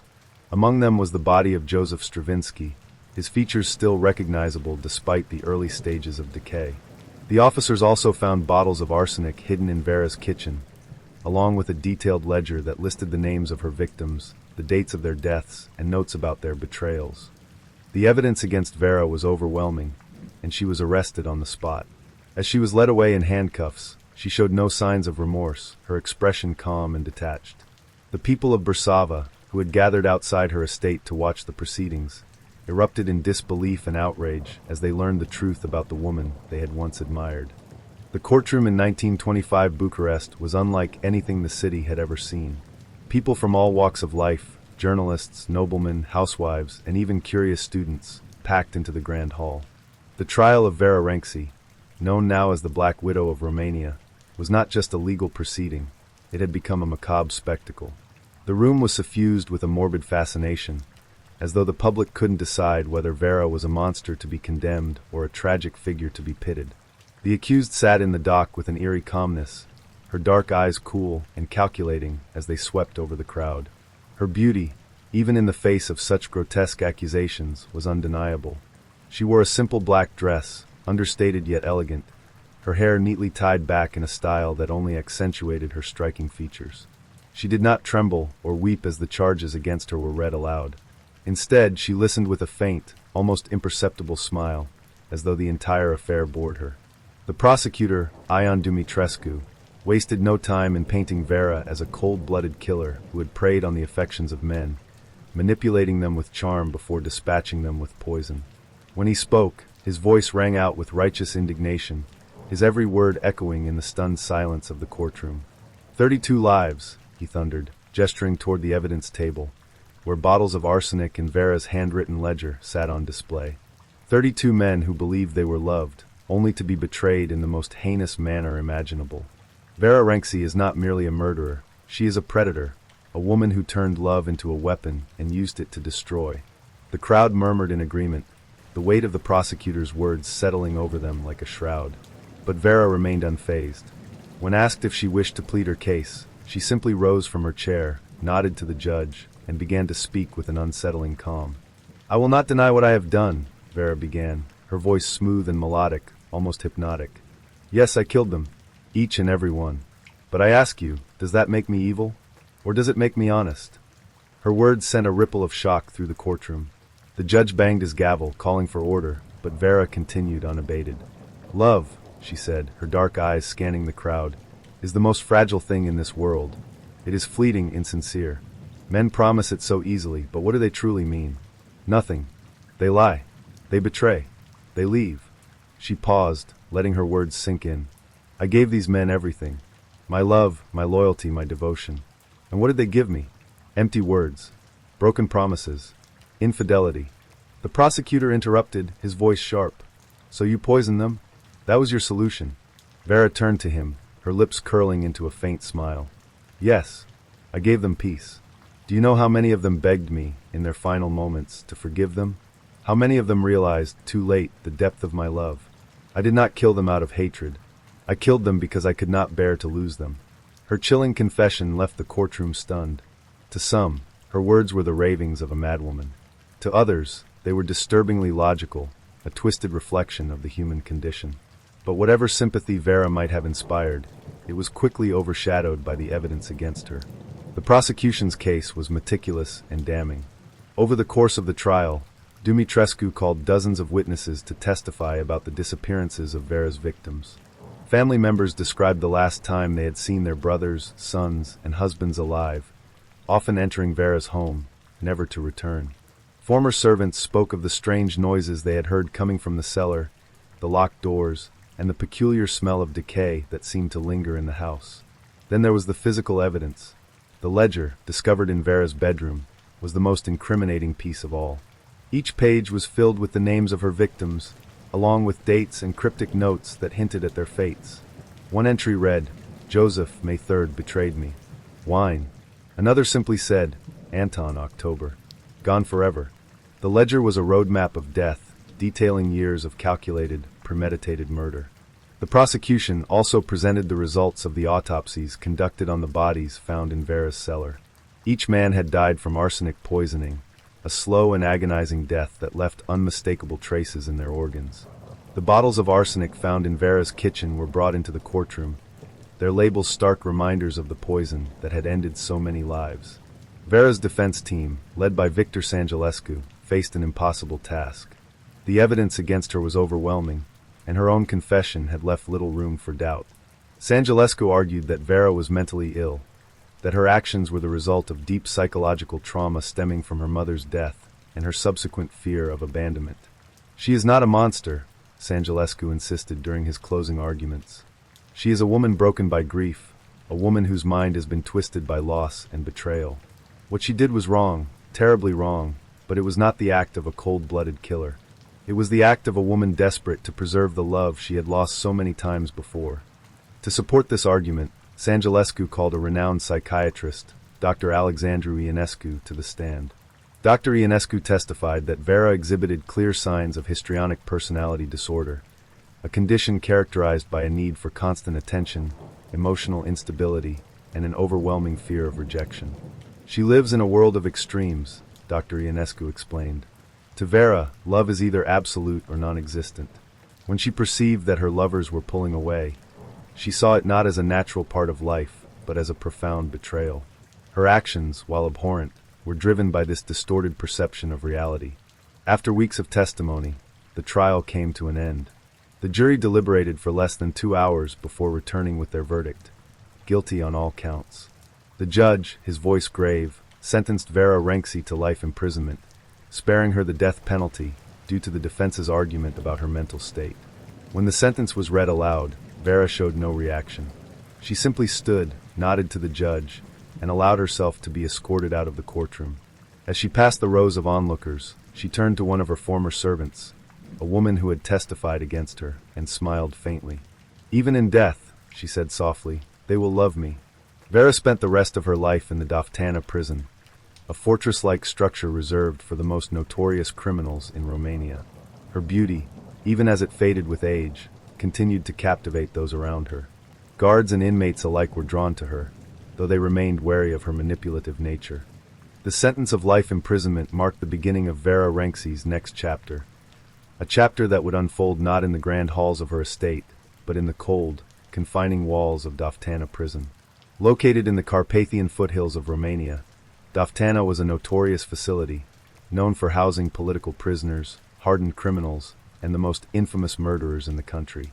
It was a far cry from the opulence Vera had once surrounded herself with, but for a woman who had lived in the company of death for so long, the transition was eerily seamless. Reputation precedes her. When Vera arrived at Doftana in 1925, she was met with a mixture of fear, curiosity, and outright hostility from her fellow inmates and the prison staff. The rumors of her crimes had spread far and wide, and the guards viewed her as something of a mythical figure, a beautiful yet deadly woman who had seduced and killed 32 men. To some, she was a monster. To others, she was a tragic figure, a victim of her own insanity. But to all, she was unlike anyone they had ever encountered. The prison warden at the time, Colonel Gheorghe Petrescu, later wrote about Vera in his memoirs. "She was unlike the other prisoners," he noted. "She walked into that prison with her head held high, as though she were entering a ballroom. Her demeanor unsettled even the most hardened guards. She was polite, composed, and charming, but there was something in her eyes, something cold, calculating, and utterly devoid of remorse."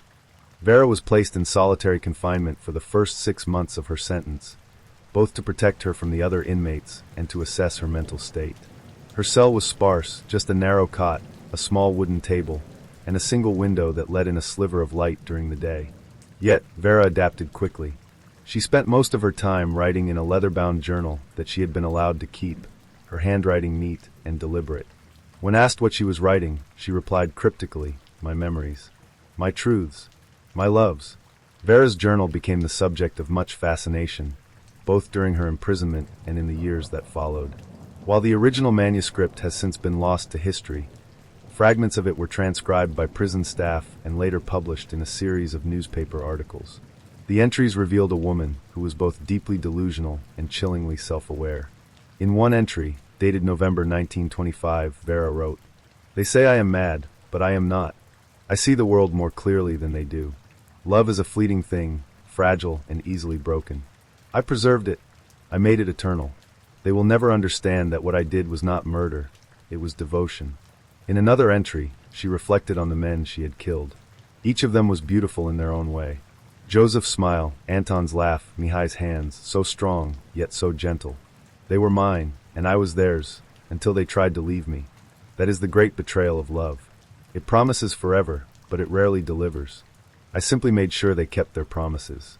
The journal also hinted at a deep-seated loneliness that had plagued Vera throughout her life.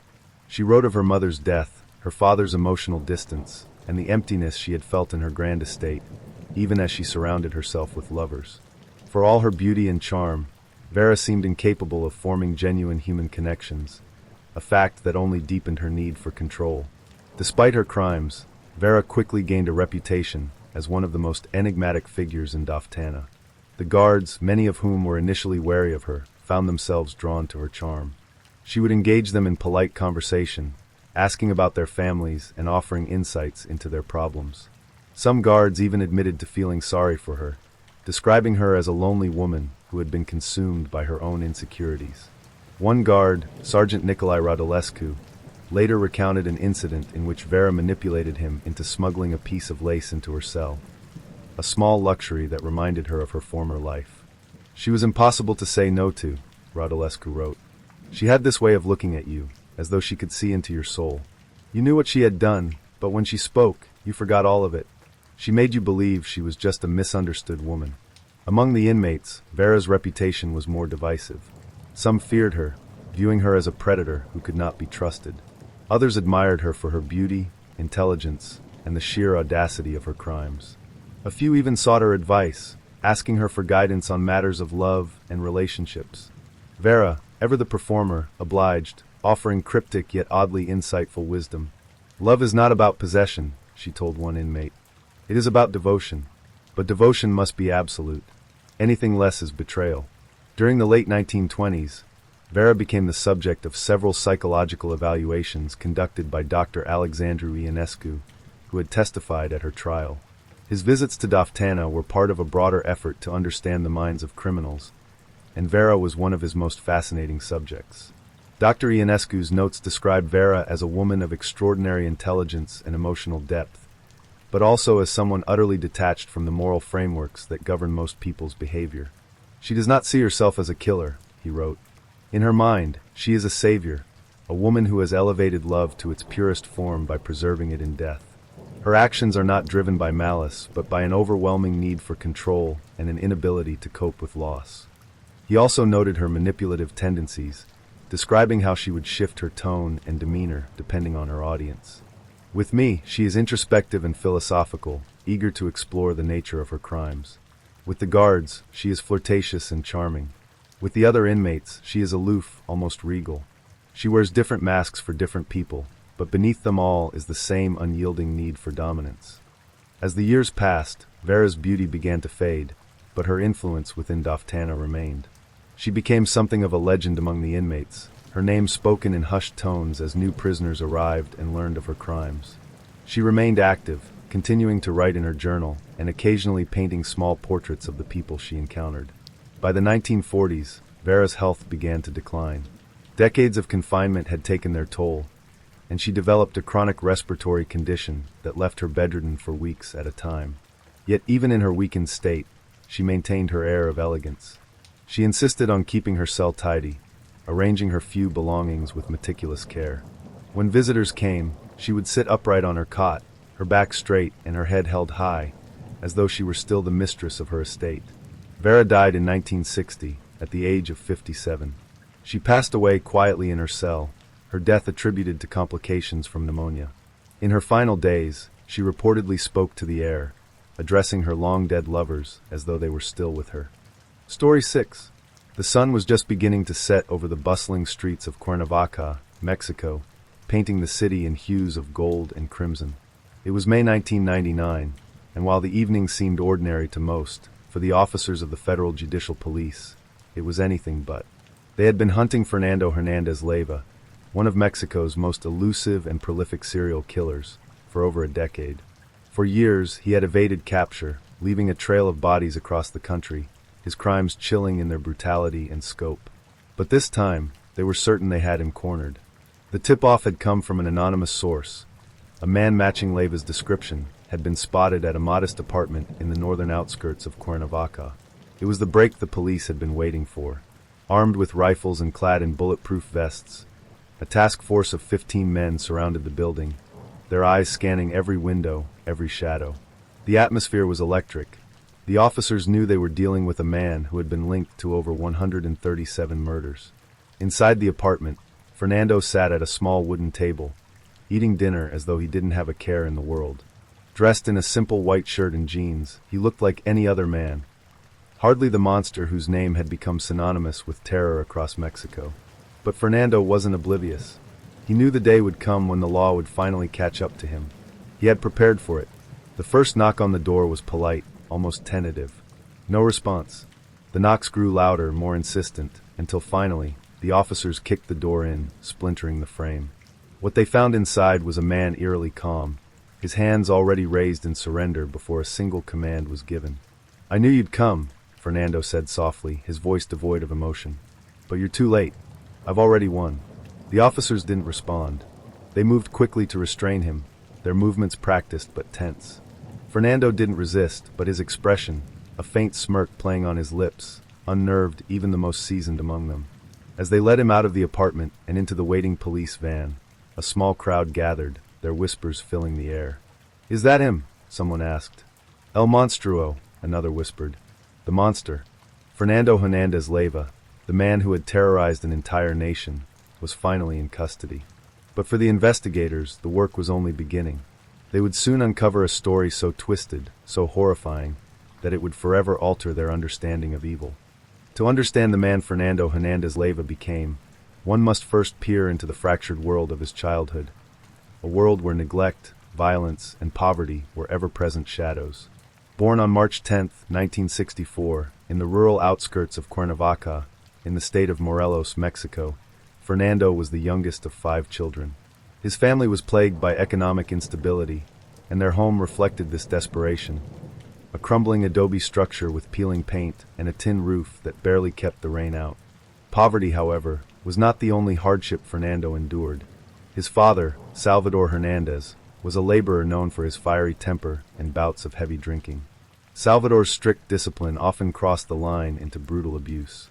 When his father's anger erupted, it was Fernando who bore the brunt of it, his small frame absorbing blow after blow. His mother, Maria Leyva, was a passive figure in the household, too overwhelmed by her own struggles to intervene. Though she occasionally tried to protect her children, her efforts were often futile in the face of Salvador's rage. Fernando's siblings, older and more resilient, learned to navigate their father's volatile moods. But for Fernando, the youngest, the experience was formative. The beatings, the screaming, and the constant fear left scars that ran deeper than the bruises on his body. He learned early on that he could trust no one. Not his parents, not his siblings, and certainly not the world outside. At school, Fernando's troubles persisted. His family's poverty made him a target for ridicule. His classmates mocked his shabby clothes and dirt-streaked face, and Fernando, already withdrawn and wary of others, quickly became an outcast. Teachers noted his quiet demeanor and his tendency to avoid eye contact, as though he were perpetually bracing for an attack. But there were moments when Fernando's silence gave way to something darker.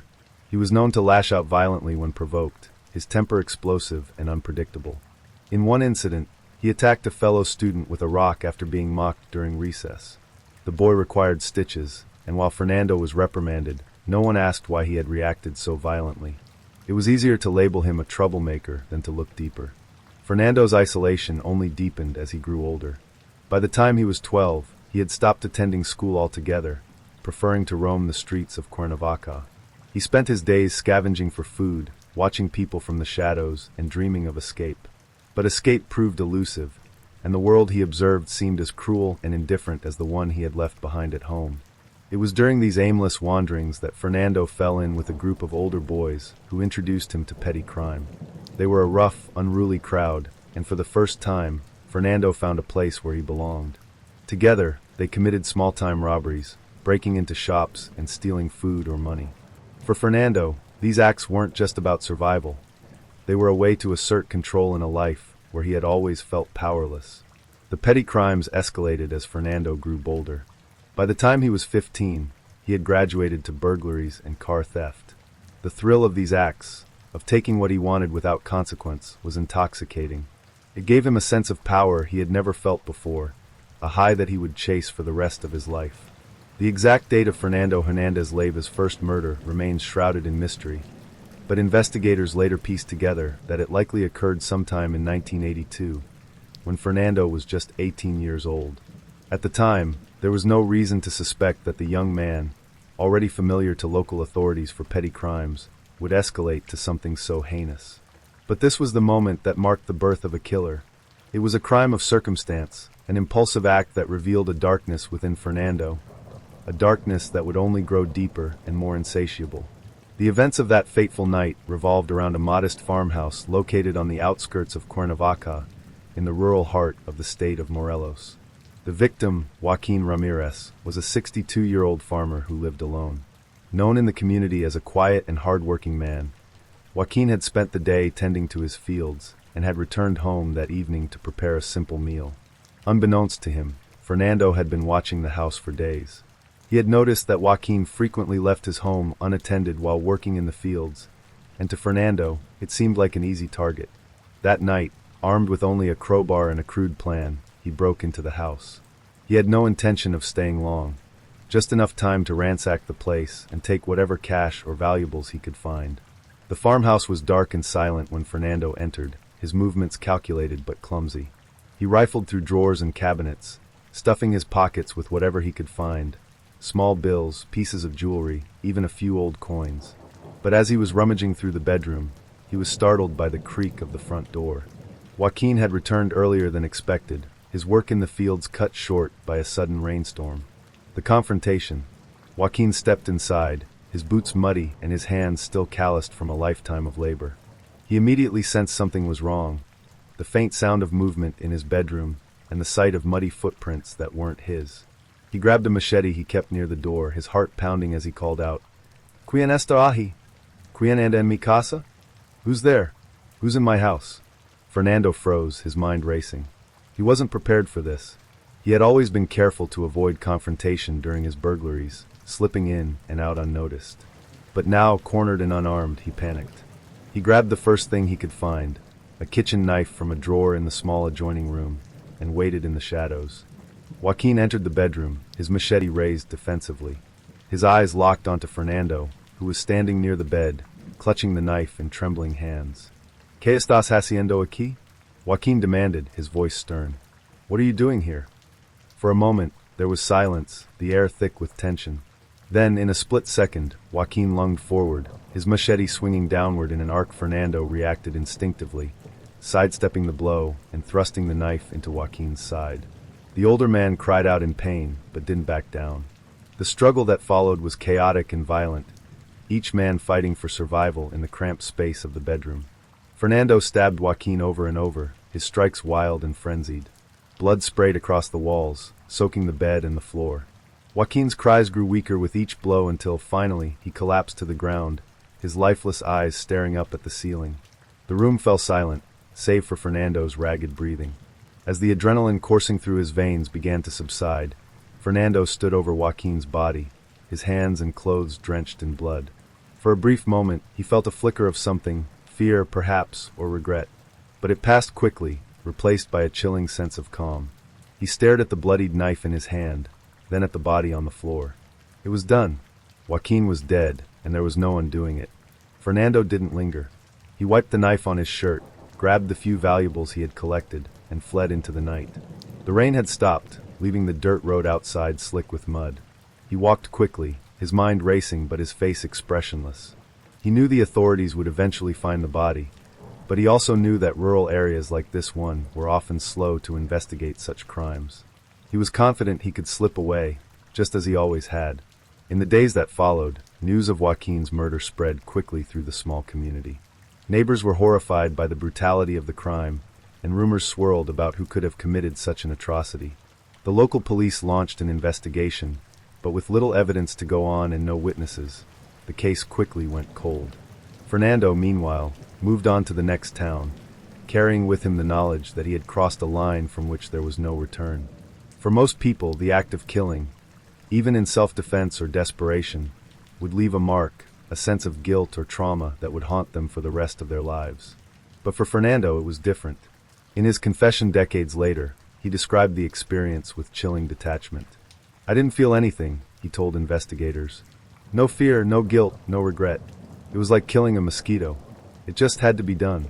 What shocked investigators most was not just the lack of remorse, but the way Fernando spoke about the act, as though it had awakened something inside him. He admitted that after the murder, he felt a sense of power he had never experienced before. Killing Joaquin wasn't just an accident or a mistake, it was a revelation. It showed Fernando that he could take a life and walk away unchanged, untouched. This realization became the foundation of his future crimes. Over the next 2 decades, Fernando would go on to kill with increasing frequency and brutality, his victims chosen seemingly at random.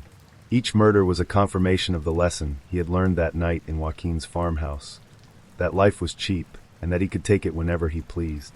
Joaquin's murder was eventually classified as an unsolved case, one of thousands in Mexico's overburdened justice system. The local authorities, underfunded and ill-equipped to handle such a brutal crime, lacked the resources to pursue the investigation further. The farmhouse where the murder took place was abandoned, its blood-stained walls a grim reminder of the violence that had occurred there. Years later, when Fernando was finally captured, investigators revisited the case.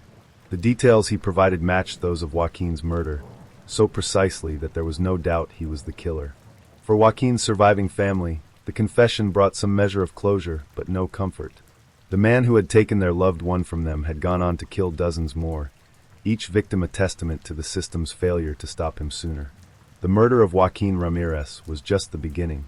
In the years that followed, Fernando would refine his methods, learning how to avoid detection and how to manipulate his victims. But the core of his crimes, the violence, the randomness, and the utter lack of remorse, remained the same. Joaquin had been his first victim, but he would not be his last. The murder of Joaquin Ramirez was not just Fernando Hernandez Leiva's first kill, it was his awakening. In interviews and confessions years later, Fernando admitted that something inside him changed that night. The terror and adrenaline of the moment had morphed into something else entirely, a sense of invincibility, of control.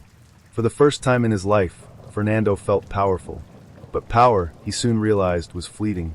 The rush he experienced after taking Joaquin's life began to fade, replaced by a gnawing emptiness.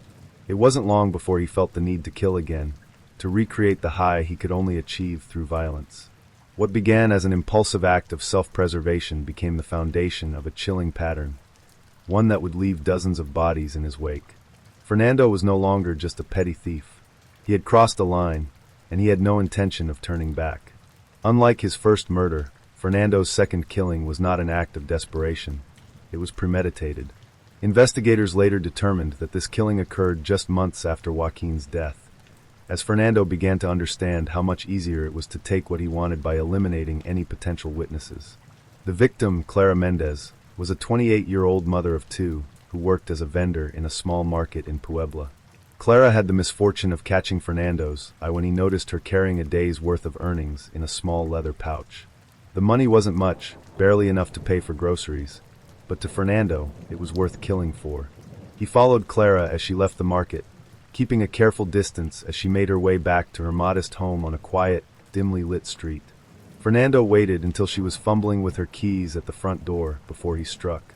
He grabbed her from behind, covering her mouth with one hand while pressing a knife to her throat with the other. Clara struggled, her muffled screams barely audible in the stillness of the night. But Fernando didn't hesitate. He dragged her into the shadows of a narrow alleyway and slit her throat with a single brutal motion. Blood sprayed across the wall, and Clara crumpled to the ground, clutching at her neck as her life drained away. Fernando stood over her for a moment, watching her body go still, before calmly taking the leather pouch and walking away. This time, there was no panic, no frantic escape. Fernando knew the authorities wouldn't find him. He had already learned how to disappear, how to blend into the chaos of the city. And more importantly, he had learned that killing gave him something he couldn't find anywhere else: control. Control over life, over death, over every moment in between. From that point on, Fernando's killings became more frequent. He moved from town to town, targeting victims at random: men, women, children, anyone who crossed his path or had something he wanted. His methods were varied and unpredictable, making it nearly impossible for law enforcement to connect the crimes or establish a pattern. Some victims were stabbed, others strangled or beaten to death. Fernando seemed to relish the chaos, the sheer unpredictability of his violence. In one case, Fernando killed an entire family, a father, mother, and their 10-year-old son, after breaking into their home in Aguascalientes. The family had been asleep when Fernando entered, but when the father awoke and confronted him, Fernando didn't hesitate. He stabbed the man repeatedly, then turned his knife on the mother and the child. The scene he left behind was so gruesome that local authorities initially believed it had been the work of a gang or a drug cartel.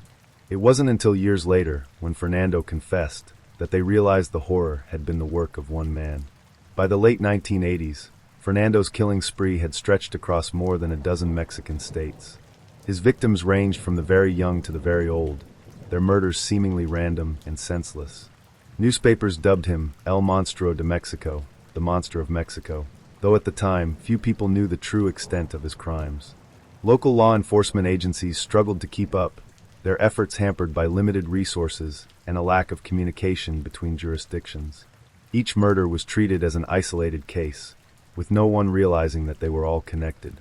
But for those who lived in the towns and cities where Fernando struck, the fear was palpable. People locked their doors at night, wary of strangers who might be lurking in the shadows. Parents kept their children close, warning them never to talk to anyone they didn't know. And still, the killings continued. What made Fernando so difficult to catch wasn't just his mobility. It was his ability to blend in. He was a chameleon, capable of transforming himself to fit any situation. He could be charming when he needed to be, winning the trust of his victims before betraying them. He worked odd jobs to support himself, often posing as a handyman or a laborer. He moved frequently, avoiding detection by staying one step ahead of the authorities. In one particularly chilling account, Fernando befriended an elderly woman in the town of Querétaro, offering to help her with repairs around her home. Over the course of several weeks, he earned her trust, even sharing meals with her and listening to stories about her late husband. Then, one night, he killed her and stole her life savings, a paltry sum hidden in a tin box under her bed. To the neighbors who had seen him coming and going, Fernando was just a kind young man helping an old woman. No one suspected the truth until it was too late. By the early 1990s, the sheer number of murders attributed to Fernando began to raise red flags among law enforcement. Investigators noticed similarities between cases in different states, a level of violence that seemed almost personal, coupled with the complete lack of remorse. Witnesses occasionally described a man who matched Fernando's appearance, medium height, dark hair, unassuming. But the descriptions were vague, and Fernando was careful to leave few traces behind.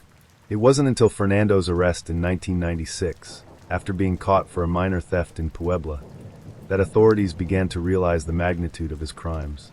During his brief stint in custody, he was linked to several murders through forensic evidence. But before they could build a solid case against him, Fernando escaped in a daring jailbreak, leaving investigators scrambling to pick up the pieces. His escape only added to his legend, cementing his status as one of Mexico's most notorious fugitives. What drove Fernando Hernandez Leyva to kill? This question would haunt investigators and psychologists alike for years. In interviews, Fernando often spoke about his crimes with chilling detachment, referring to his victims as though they were objects rather than people.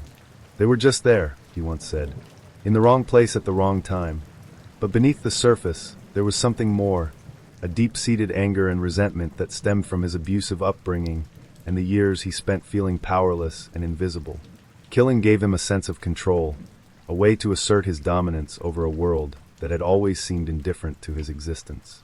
For Fernando, murder wasn't just an act of violence. It was a form of self-expression, a twisted way of making his mark. By the early 1990s, Fernando Hernandez Leyva was no longer just a name whispered in local police stations.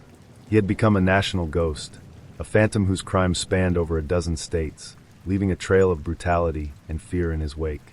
With every murder tied to him, the growing panic gripped communities and law enforcement agencies across Mexico found themselves overwhelmed.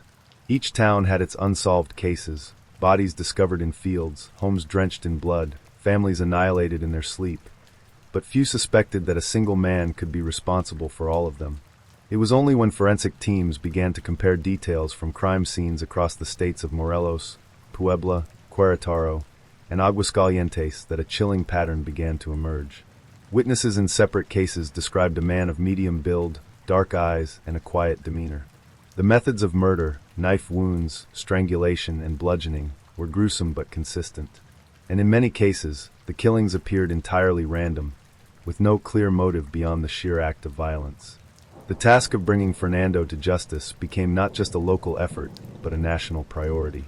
The Federal Judicial Police, PJF, took over the case, and what followed was one of the largest and most complex manhunts in Mexican history.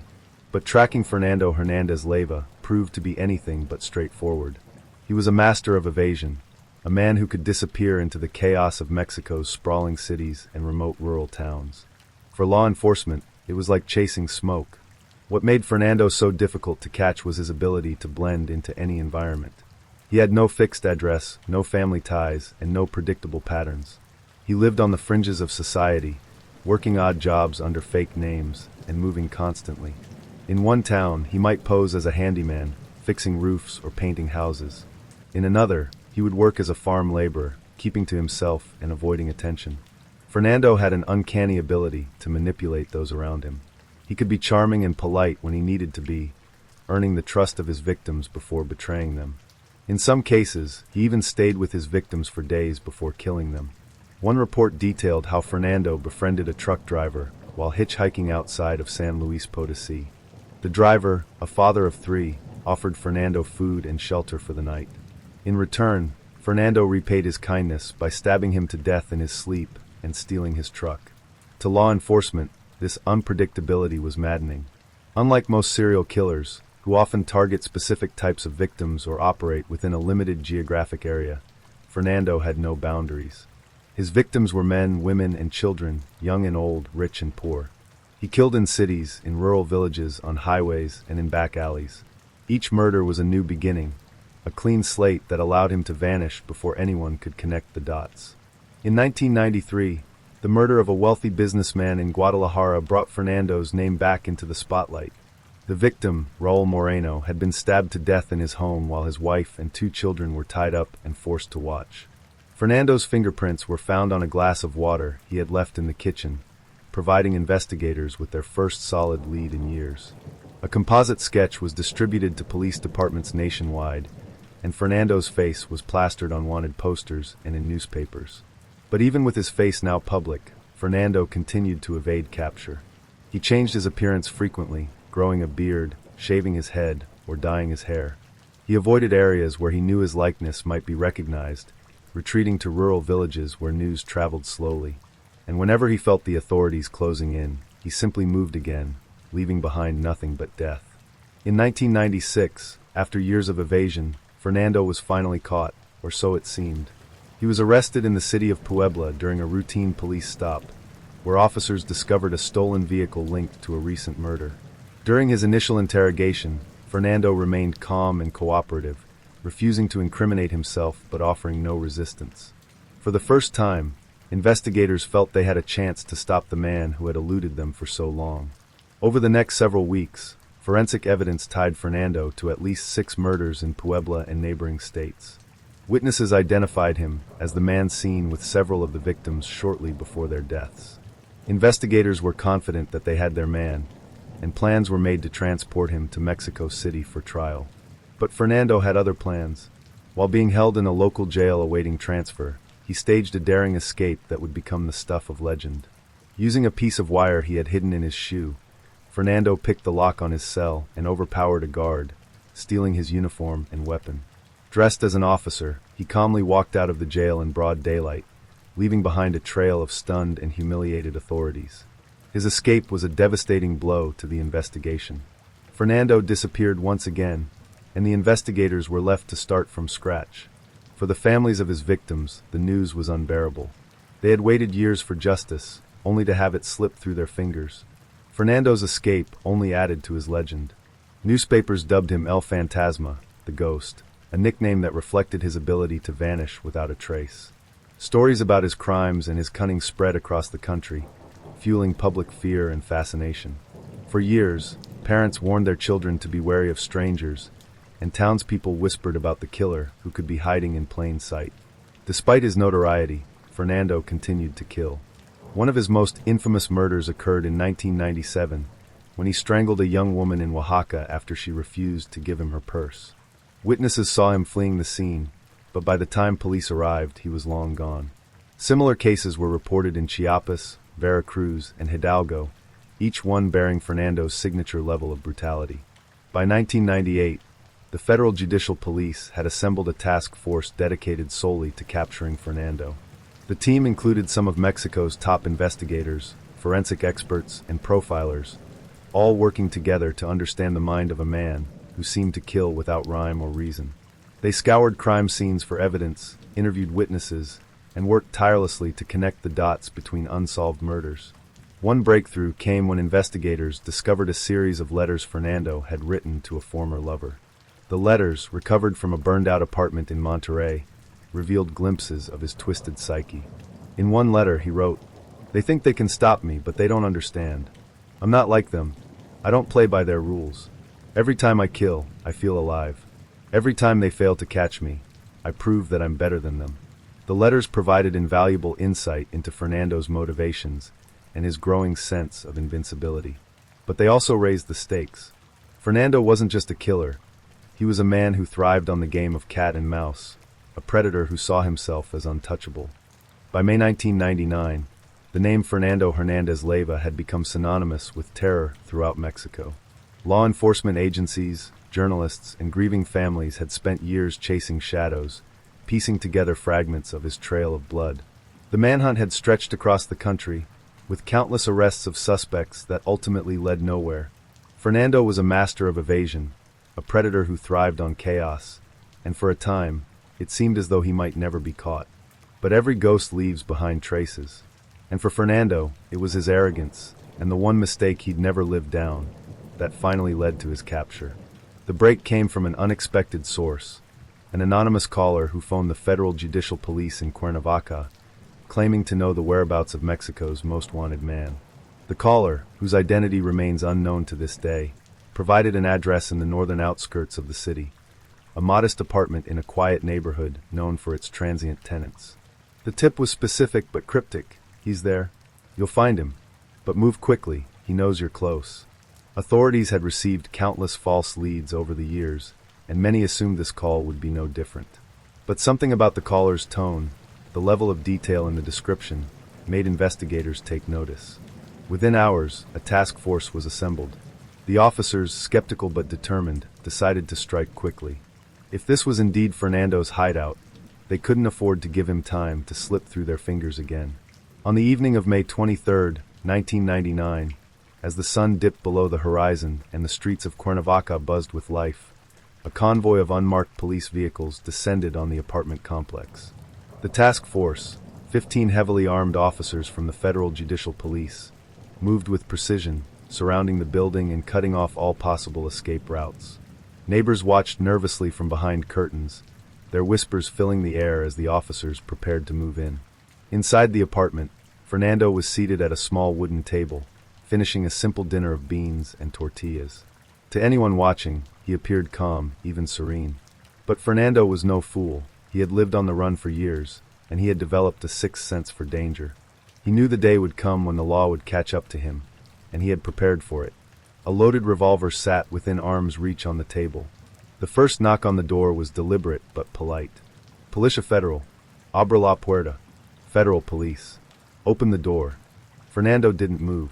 He sat still, his mind racing as he weighed his options.